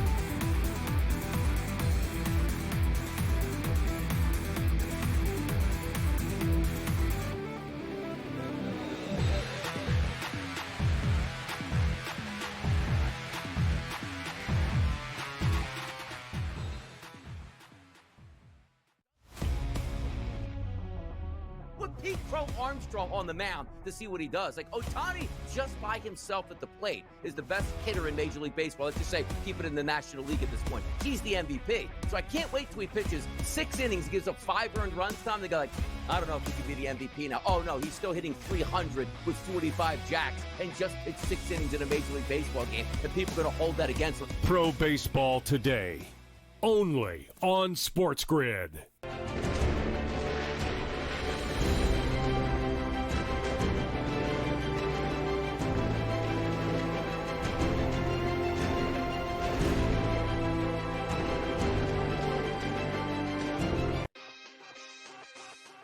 You want to take that gap year and trade LeBron James somewhere and get value, legitimate value for a 41-year-old player, LeBron James, I still think, in return. I think you have to explore that because if LeBron wants to win a title, we've heard so much buzz for, I think, 3 or 4 years now, Kevin, about Stephen Curry and LeBron James wanting to eventually play together. This might be that moment here. If you're the Golden State Warriors, why not make that call? I think that's something to watch out for. Game time decisions, only on SportsGrid.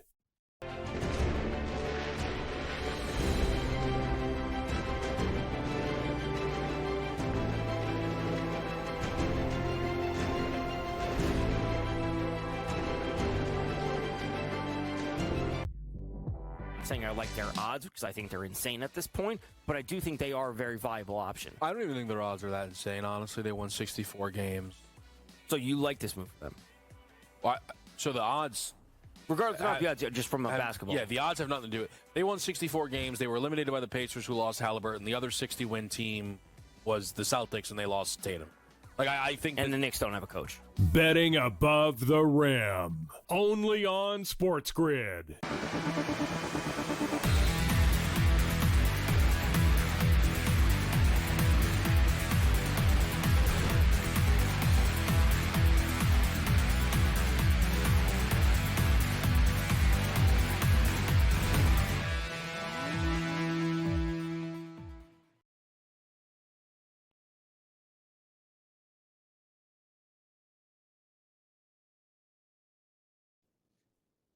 Happy July 4th, everyone. John Scott here with you until the top of the hour. It is in-game live. So we're looking at a couple of games that just kicked off, and we're starting to see those runs coming in nicely here on July 4th. We got the Texas Rangers taking an early lead over the San Diego Padres. They're up 2-0 at the moment. Live total now is at 7.5. Now we are at the bottom of the third. This is a hard one to jump on a total. Either way, I just wasn't in love with it because we know the Texas Rangers have had those struggles. On July 4th, though, I'm looking for those fireworks out there on the diamonds and for these teams to really put on a show in front of big crowds out there. So the Padres right now down, I do think is a nice position to jump in and hedge if you looked at the Texas Rangers. But if you didn't go into this game with a bat like I didn't, I just couldn't get there. I think looking at the Padres live at plus 255 is a smart way to go. They have every opportunity of tying up this game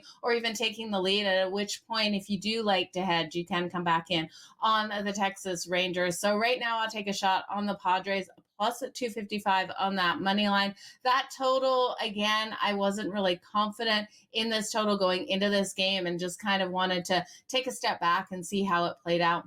Now, Rocker here of the Texas Rangers, he has had some really solid numbers, especially when we look at him in the strikeout department. That is where I did go going into this one, that strong ability to get those strikeouts on the board. And we were getting great plus money for him, over 4.5 strikeouts. Just checking what his numbers are coming in. He's already been able to put 2 strikeouts on the board. So pretty happy with the situation we have with Rocker here. Again, if you can get a live number for him, I would jump in on his strikeouts. I'm expecting him to go into that 6th inning, and I think he has every ability to still go over that 4.5 that we were given. Now, no runs as of yet, but we're early in this game between the LA Angels and the Toronto Blue Jays. We're sitting here 0-0 apiece at the bottom of the first. Kyle Hendricks out here for the LA Angels, and then Lauer coming out for the Toronto Blue Jays. Now, Toronto at home in this one is the favorite. We haven't seen much movement in the line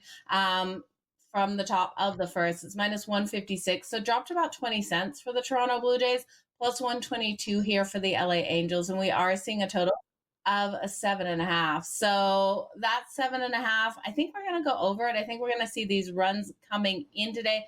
I'm really high on George Springer to go off in this one.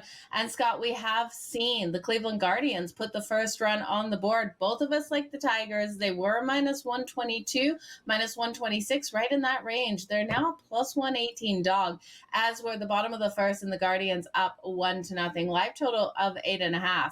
Would you at this point, if you didn't take the Tigers, still feel comfortable jumping in on the Tigers at plus 118, or is it shied you away the bottom of the first here?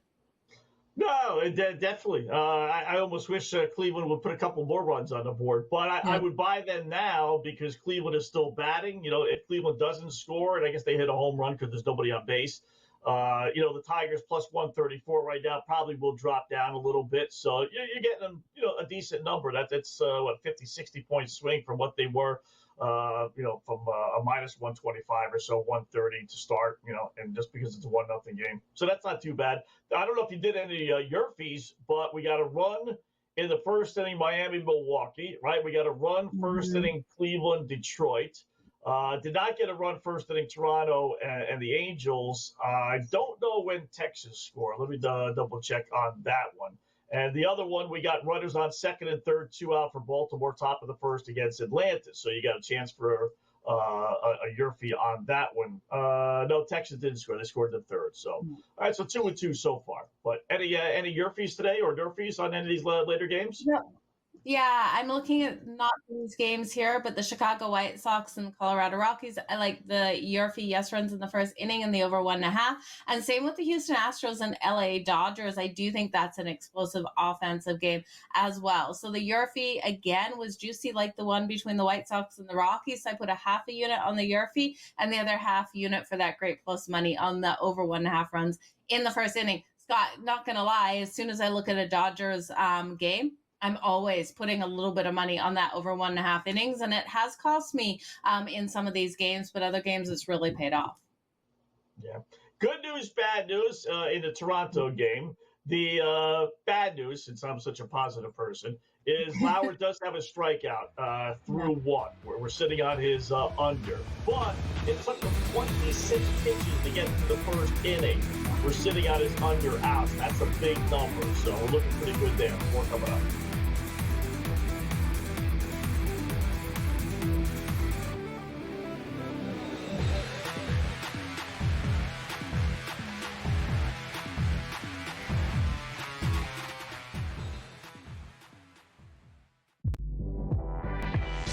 Folks, there's not a deeper team in the NBA right now.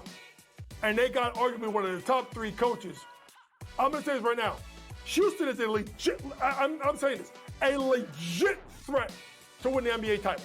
I'm not saying it like because they're the second favorite for odds. I'm saying like in a 7-game series, I think Ime Udoka can outcoach Mark Dagnall. And they got just as much depth. Betting above the rim. Only on SportsGrid.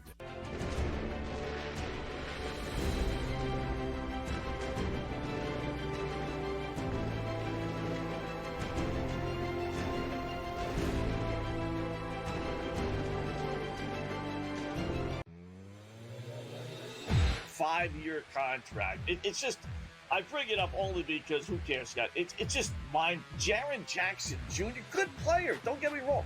$50 million a year. You know, we all bitch and complain about the Juan Soto deals and the Ohtani deals, and you get guys like Jaren Jackson making $50 million a year. In-game live, only on SportsGrid.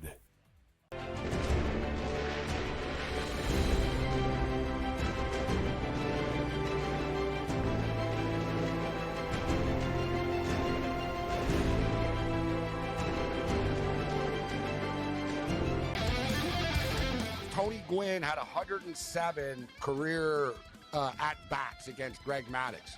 Never struck out once. Oh, that's nuts. In 107 times. 107. Cam, if you took the modern player and said, are you going to face Maddux 107 times in a row?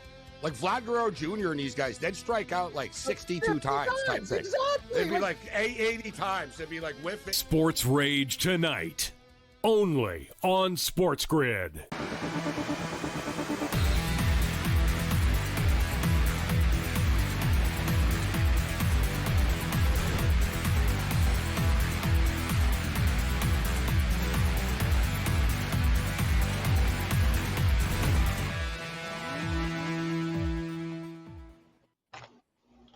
All right, welcome back. It is In-Game Live Game Day here on the Grid. Scott and Joe, hour number 4 on this July 4th. Now early evening, actually. And it's actually not even that early on the East Coast, 7:30. It just seems earlier when the lights are shining and it's a beautiful day outside, as it is here, at least on Long Island. Hopefully it is by you as well. Checking out a little baseball. We got a little CFL action starting in a little bit as well. But as far as the baseball board, Joe, so we got 2-1 Texas and the San Diego Padres. Padres just scored a run, bottom of the 4th inning. Rangers, we both kind of thought we were a little looking at different things with a pick-em line to start the game. But lo and behold, Texas is leading 2-1 now, minus 184 favorites as they play in the bottom of the 4th, over under 7.5. You got the Guards leading. You mentioned it, 1-0, top of the 2nd they go. So Cleveland did not score any more. So Detroit is actually even a bigger underdog. I'm a little surprised with that. Plus 142. They were like 125, 126 or so when we brought it up. But the 1-0 there, and it's 1-0 Miami as the Marlins score in the 1st inning. Now playing bottom of the 2nd against the Brewers, minus 166 favorites as slight underdogs. They were to start. Over under there is already down to 6.5. I'm surprised. Wow, 6.5. Yeah. So you got to run in the bottom of the 2nd. Well, I tell you, some of these over-unders today are kind of weird, you know? That's, how do you figure that? You got to run, you know? Yeah. Yeah, I don't get it. It's minus 154 to the over 6.5, though. So it's not in a range where I want to bet it. We just did see it lock up, though. We'll see what's happening there. Yeah, it opened back up. It's still 6.5. The Tigers and the Guardians game locked up as well, but we're still seeing the same thing there. Over 8.5, and that one's minus 122. But yeah, I hear you, Scott. And look at the Angels and the Jays. Wasn't that a 9.5 or was it 8.5? Maybe I'm misthinking here. But I'm seeing a 7.5 already at the bottom of the 2nd. And both of these teams, Toronto's bullpen is not one that I trust. Do you trust the Angels bullpen? I don't. Both can get the runs on the board. It is Kyle Hendricks versus Lauer. And Lauer, while he has solid numbers at home, we could see, Mike Trout, one of your favorite people, come out and really hit him hard. So at 7.5, -102, Scott. Yeah. I would, I'd probably wait and hopefully it gets another inning out of the two starting pitchers and then get it like 6.5 or even get a little greedy 5.5. That little gamble was inside the gamble. So that's what I would do. Let's see if we can get that down to 6.5. Nice 4-3 would be a winner for us. The CFL game, Joe, is starting here in a couple of minutes. So why don't you go over the picks that you had mentioned earlier today for the viewers? Yeah, it's interesting because we are seeing that movement now on the line. It is a 2.5 right now over on FanDuel. Actually, no, it's not. That's tomorrow's game, the BC Lions. I was like, man, why have we got a 2.5? I went to my CFL tab. It is a 4.5 still. Thankfully, it's 4.5. I do think it's the Hamilton Ticats. They're the 4.5-point favorite on the road versus the Toronto Argos. Toronto at home finally picked up their first win last week. They came out and they really played so solid versus the Ottawa Red Blacks. They were able to get a nice big win, but Hamilton was able to do the same. Hamilton faced a Montreal team that's so complete out there. We knew Toronto would finally be able to pick up a first win. They were coming off a bye. I believe Hamilton was coming off a bye to take on Montreal, so they were prepared as well. That defense really showing up. These two teams, for the majority of their games this season, except for their last wins, looked atrocious on defense. The secondaries were being picked apart. Toronto's front seven was being picked apart. There was so many issues, but we've really seen Hamilton in that last game versus Montreal clean things up. I do think they're the play today. I'm a little nervous about that spread of 4.5, but I do think you look at the Hamilton Ticats team total. That team total's 28.5. And I do see them getting those points on the board and going over it. They're led by such a competent quarterback in Bo Levi Mitchell. He's got the arm. Now, Nick Arbuckle's on the other side. Both of their passing props are high, 312.5 for Bo Levi Mitchell. Nick Arbuckle coming in at 290.5. I do think both have the ability to get there, but I would probably look if your book has longest pass or longest reception for a player if you want to isolate it.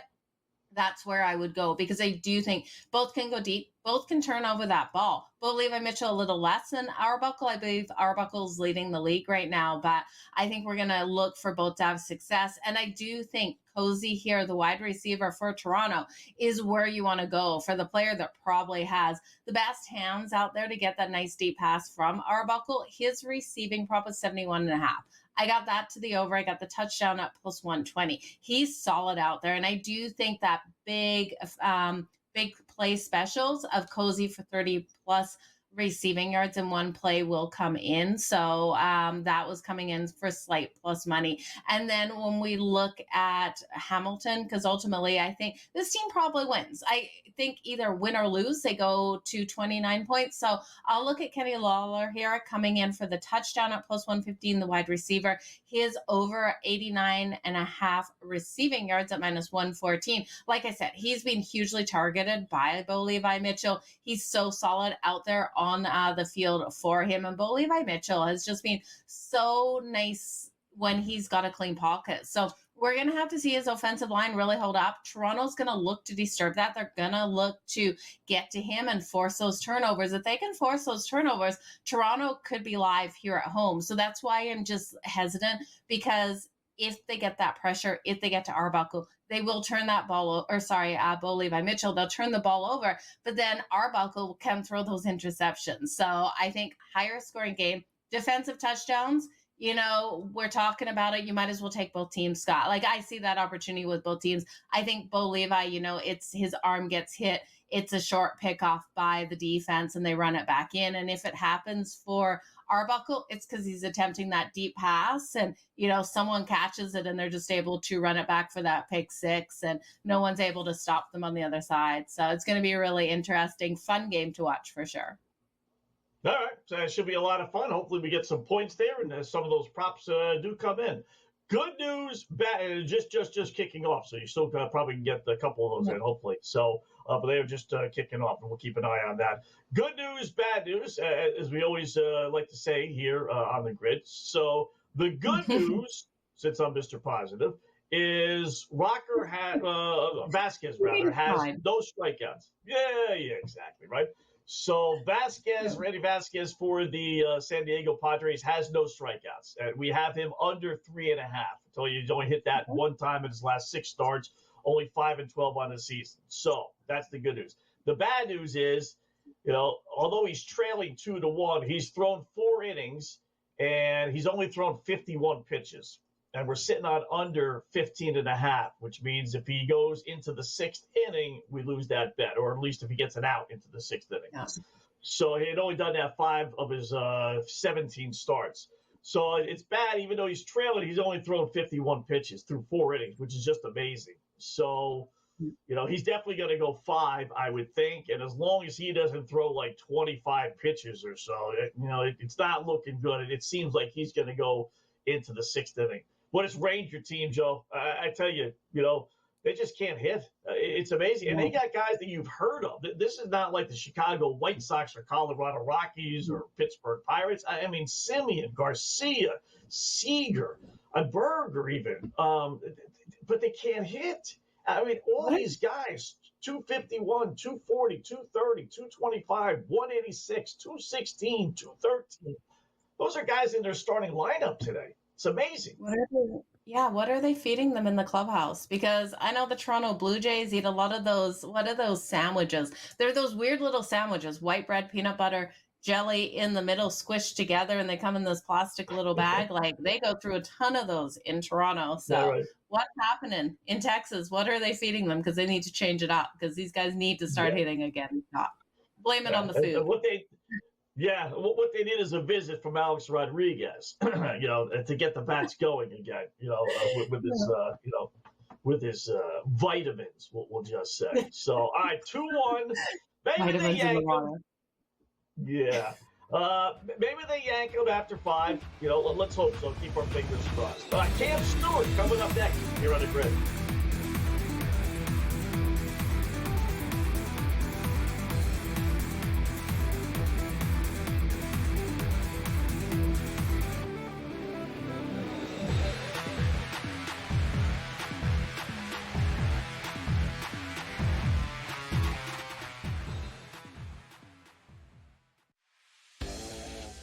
Let's get down to business with the particulars. The Pittsburgh Steelers will get Jalen Ramsey into their defensive backfield. They'll get Jonnu Smith. All this talk I'm hearing about they're going to trade TJ Watt, that's not happening either.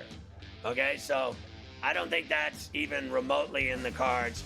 All this talk today, he's next. I don't believe that. I think they're going to give him a new deal. Pharrell Coast to Coast, only on SportsGrid.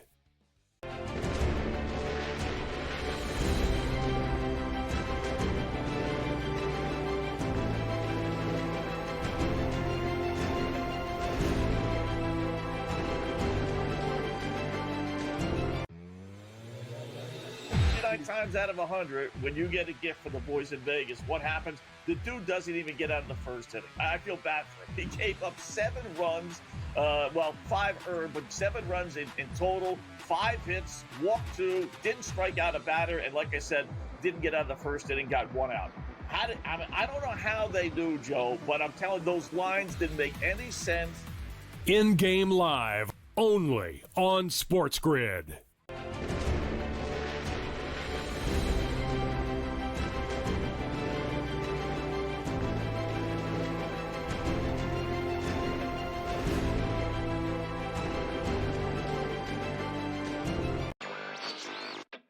Lonzo Ball, I guess, Chicago, they've just, kind of had enough here. Traded to the Cleveland Cavaliers. What do you make of him being healthy? You think there's a chance? I mean, that's kind of the key. What you said with all these guys re-signing kind of speaks to the landscape of free agents this year. Most of the guys, there isn't that much money out there to be had. I think the Nets are the only team that actually have cap space and can sign anybody outright. Newswire, only on SportsGrid.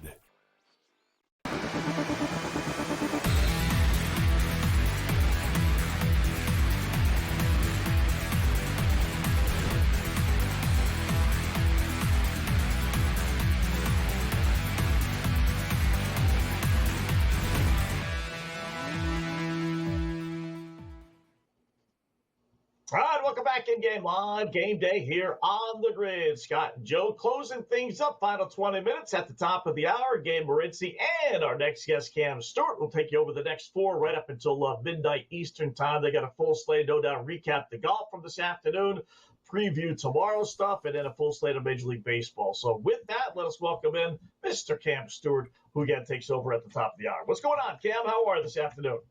I feel like a tech guy. I can't believe I fixed it. Like, you know what I mean? Hey, Carl, it's the 4th of July. Can you help me with my camera? No, honest to God, man. I'm just going to put a brick through this thing pretty soon. But happy 4th of July to everybody.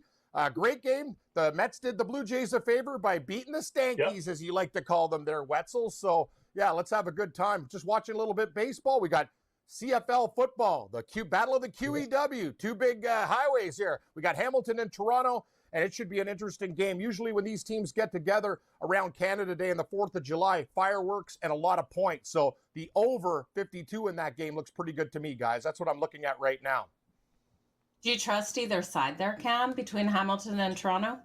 No, Joe, I don't trust either team very much. You know what I mean? Like, if they were a friend that you needed to trust, like Argo, I'll trust you in the playoffs as an underdog. I could tell you that, or a Grey Cup as a double-digit dog. But the thing about Hamilton, why I lean this way in the game, but the line has jumped from 3.5. It's all the way up to 4.5 now, too. So it was just a crazy situation because Hamilton looked good against Montreal, where the Argos, I think that win that they had against the Ottawa Red Blacks was a little bit flawed. You know what I mean? They had a couple special teams plays, and I saw these guys live against your Stampeders, Joe, and they didn't look very good at all. Nick Arbuckle's good for mistakes. So if you have a prop, both quarterbacks to throw a pick, Bo Levi Mitchell and Arbuckle, I'd say bet on that one all day. But baseball action tonight, guys. What do you think about taking a trip to Sears Roebuck, the Athletics against Verlander? I don't know, Scott. Things have been pretty good this week, but I'm testing my luck a little bit. And do I dare bet on Colorado in the garbage dumpster game? You have to. You wouldn't be Cam Stewart if you didn't have a bet on that game. I mean, I got one. So if I have one, you have to. Well, I'm going to go under Senzatella, the pitcher for the Rockies, outs. They got it at 15.5. He's only done that 4 times in 17 starts. And who are the White Sox to be road favorites over anybody? So give me Colorado. Hold the gun to my head, plus odds. Yeah, like you look at the White Sox pitcher, but it's really kind of a skewed stat, right? ERA, it's just like a bullpen setup situation. You know what I mean? So they're going to have different pitchers go through the rotation. Senzatella sucks. I'm not going to lie, Scott. You see his record in ERA, it's horrible, but probably lots of runs in this game, too. I would expect both teams, even though they're crap, I would look at the over. Yeah, I got 11. I think we can get 11 runs in this game. And you know what? I hate to say this, but the Rockies have been great to me. And I'm going back to them tonight. They're actually becoming my second favorite team, Scott, on the run line. But you got to get that 2.5 when they're down early. That's the key. Right. Oh, I like that look there. I'm going to look at the Yorfie and the over 1.5 in that first inning. I think the runs will come fast. Do you expect runs between the Houston Astros and the LA Dodgers? That totals up to 9. It's minus 110. Can the Dodgers win this and cover the run line, Cam? Yeah, it's interesting that you look at that pitching matchup, but the Dodgers are a justified favorite. I kind of like, you know what, Joe? I like where you're going. I think there's going to be runs. I think both pitchers are going to get hit in this game. The Dodgers, they've came back. They've raked. They look really, really good. I know it was the White Sox, but the way they came back on Clayton Kershaw night was fantastic with a 9th inning rally, and then they just beat the crap out of them the next game. They're a hot baseball team right now. I don't want to get in front of them, but yeah, I would look over. I lean Dodgers, just the juice is a little bit high, and I don't really feel like laying 1.5, but I think the Dodgers will win, and it goes over the number. How about San Fran and the A's? It should be San Fran and Oakland, but we all know that. Verlander still looking for his first win, and he thought Giants and A's. Scott, I'm actually thinking about the next part of the dumpster. I've already cleaned you out behind the restaurant, and now I'm going down the street to look for more. Yeah, trying to find some cubic zirconia in a dumpster. I will take the Athletics tonight. I faded Verlander in his other start, and you know what? I know Sears isn't good, but I'm playing. What's that line tell you? It's a straight pick. Yeah. I don't know. Right. I just like betting. Like you say, goofy lines. I don't think books give away money. I either take the crazy team or leave it alone. And tonight, I'm having fun gambling. So let's take the Athletics. Cam, before we talk any more baseball, if you had anything else, I want to make sure we get to the golf here and see where you're going, what you're liking so far. David Thompson is the favorite on FanDuel right now at plus 650. What'd you like going in, and is there any hedges that you want to take here? Interesting question, Joe. And I had Davis. Do you know Davis Thompson is the defending champion at this tournament? Actually, got his first win at the John Deere. And I watched an interview today with him, and he was talking about how much he loves this track, and he just feels really comfortable here. But there's also, as I mentioned before, I don't know what you guys have with Homa, but he's only one shot off the lead. If you're looking I like to take guys like 40 to 1, 50 to 1, but literally, if you said, Cam, can this guy get it done again? And I'm going to say yes. He has a different attitude. I watched him play all day today, laughing, chucking it up, even after a bogey. And they talk about it. He goes, I was taking my damn game too seriously. I was working, getting angry. That's not who I am. So he was just, clowning around with Jake Knapp and the other guys today. And he's right on top of the leaderboard. So Max Homa in a weekend field would be very, very good. Davis Thompson's dangerous as well. But I think there's a lot of guys, Joe, like in the 6 to 7 range, like the Goddard-ups of the world. Those guys you can get at 40 and 50 to 1. So that's what I like. Because I'll tell you something about this tournament. It is a birdie fest. And literally, there's going to be like a 61 there. And all these guys at 5 and 6 under can get right back into the mix. So if you're looking for bombs, that's a guy that I would look at, Chris Goddard. Yeah, I keep on thinking today's Saturday and we're heading into the final round. I don't know what the hell's going on. I know, it's Friday. Right. I'm like, what day is it? Like, I literally, Scott, every day in my life is Groundhog Day. I wake up, we do shows. I go to do the same. Like, literally, I got to mix up my routine because it's getting, I don't even know what day it is. Does it really matter? Anyway, we got lots of sports tonight. Me and Gabe tonight, after you guys held down the fort from 4 to 8 Eastern. We're on from 8 till midnight. Special 4-hour 4th of July show at the top of the hour with me and Morency. And if you like betting, it's probably the place to be because we're going to be betting on a lot of different stuff tonight. Football, soccer, baseball. Hell, I might even bet some Australian horse racing if I get the time. But we're going to have a blast tonight. There you go. You got a little Wimbledon you could preview as well.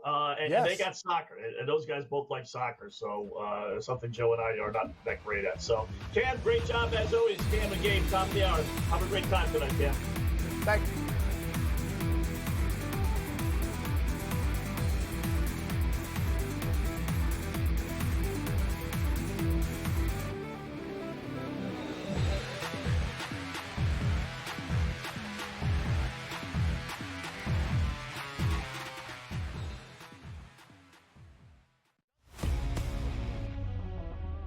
Pete Crow Armstrong on the mound to see what he does. Like, Ohtani, just by himself at the plate, is the best hitter in Major League Baseball. Let's just say, keep it in the National League at this point. He's the MVP. So I can't wait till he pitches 6 innings, gives up 5 earned runs. Time they go like, I don't know if he could be the MVP now. Oh, no, he's still hitting 300 with 45 jacks and just pitched 6 innings in a Major League Baseball game. And people are going to hold that against him. Pro Baseball Today, only on SportsGrid.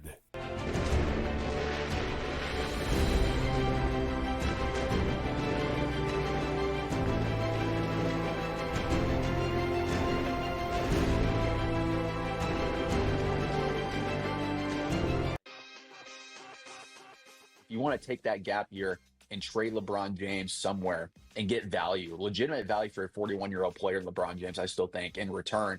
I think you have to explore that because if LeBron wants to win a title, we've heard so much buzz for, I think, 3 or 4 years now, Kevin, about Stephen Curry and LeBron James wanting to eventually play together.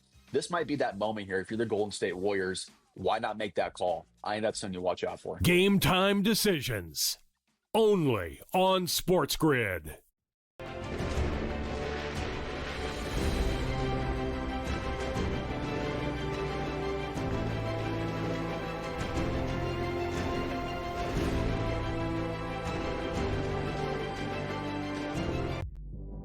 Saying I like their odds because I think they're insane at this point, but I do think they are a very viable option. I don't even think their odds are that insane, honestly. They won 64 games. So you like this move for them? Well, so the odds... Regardless of the odds, just from a basketball. Yeah, the odds have nothing to do with it. They won 64 games. They were eliminated by the Pacers, who lost Halliburton. The other 60-win team was the Celtics, and they lost Tatum. Like, I think... And the Knicks don't have a coach. Betting above the rim, only on SportsGrid.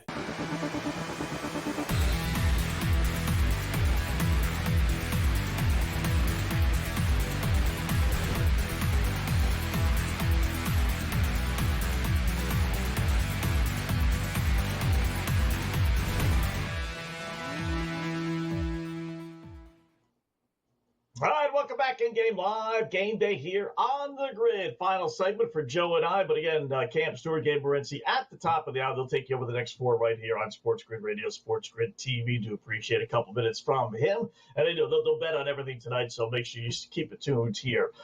Some decent news in that Randy Vasquez, right? We gave you the good news, bad news. It doesn't have any strikeouts, right? So he still doesn't have any strikeouts. Actually, he has got 1 strikeout.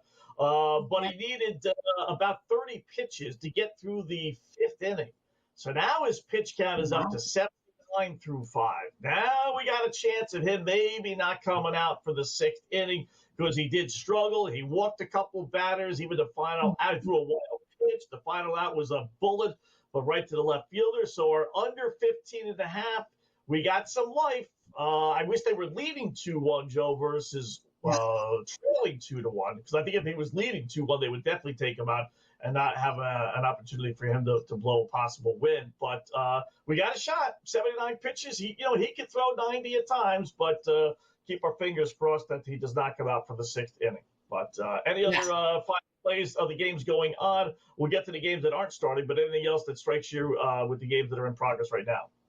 Well, definitely keeping my fingers crossed there for that bet, but I'm also keeping my fingers crossed for Rooker on the other side here. He's got 3 strikeouts. I took him over the 4.5 strikeouts, and that was at plus 132. So looking at the Toronto Blue Jays, are minus 140 right now. We've seen the juice drop like 26 cents on them, and I do think they can get the win. So they are at bat right now, and I do think they'll hit Kyle Hendricks, and I think that totals too low at 5.5. So those would be the live looks I'd look at, Scott. All right, big matchup tonight, Houston and the LA Dodgers. Not the greatest pitching matchup, but the series itself should be terrific. McCullers versus Kasparius. By the way, I had to get a chuckle out of our good buddy George Kurtz, who called him Kasparitis. Being an Islanders fan, flashback to Darius Kasparitis days. So it's very similar, but it's Kasparitis.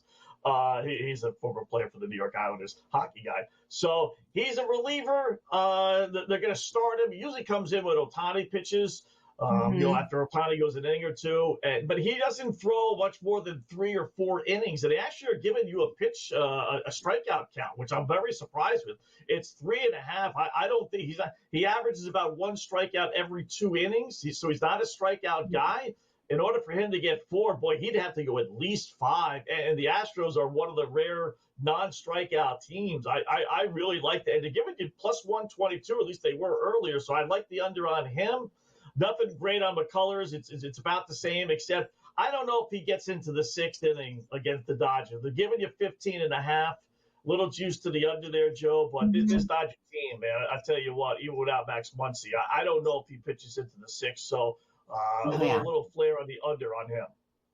Yeah, and I completely agree with you. I think the Dodgers are going to have a day today, and I think it starts off right away. So I couldn't look at him to go over that number. I think he does stay under it. I think he's rocked pretty hard. I looked at the Yurfie. I was actually really shocked. The Yurfie, it's minus 130 now. I got it earlier at minus 145. So I put a half a unit on the yes runs in the first inning between these two teams, and then the over 1.5 runs. The over 1.5 runs really hasn't moved. It's plus 210 right now. So half unit on both of those in that first inning, expecting those runs to come nice and hard. Now, I do think that we look at Ohtani for the RBI again today. I'm just looking to make sure we haven't seen anything move on that Ohtani for the RBI. Yeah, it's right around that same price between plus 110 and plus 112. And I'd look at Hernandez. I've got a good feeling about Hernandez tonight. He's coming in at plus 140 to be able to get that RBI. And so I'm going to roll with those two guys. And then I also like Mookie Betts. I think Mookie Betts for the RBI as well, Scott. I think this is a higher scoring game with the Dodgers getting the majority of the runs. All right, last one, Giants and A's. I like the under Verlander strikeouts. They're giving us 5.5, little juice. He's only had 6 strikeouts in 3 of his 13 starts this year. And I'm going to go JP Sears under 4.5. He's only had 5 strikeouts in 2 of his last 11 starts, 2 and 9. I don't think it's going to happen against San Fran. So give me the under on both the pitchers, Giants, A's. I like it. I like it a lot. But I am going to take Devers for the home run. I've been rolling with him as of late. His home run at plus 280. And on the other side, Brent Rooker for his home run at plus 300. I think it could be that lower scoring game, but I think we get a couple of home runs out there tonight on July 4th. Happy July 4th, everyone. Yeah, and there you go. And that does it for us. 4 hours in the books. Joe and I will be back, 5 to 8 tomorrow, I think, if I got to double check my schedule. We'll be at 5 to 8 p.m. Eastern time. Joe, enjoy your 4th, even though it's not a celebratory 4th of July, but it's still a 4th of July for you as well in Canada. We'll talk to you tomorrow, folks. Family Game coming up next.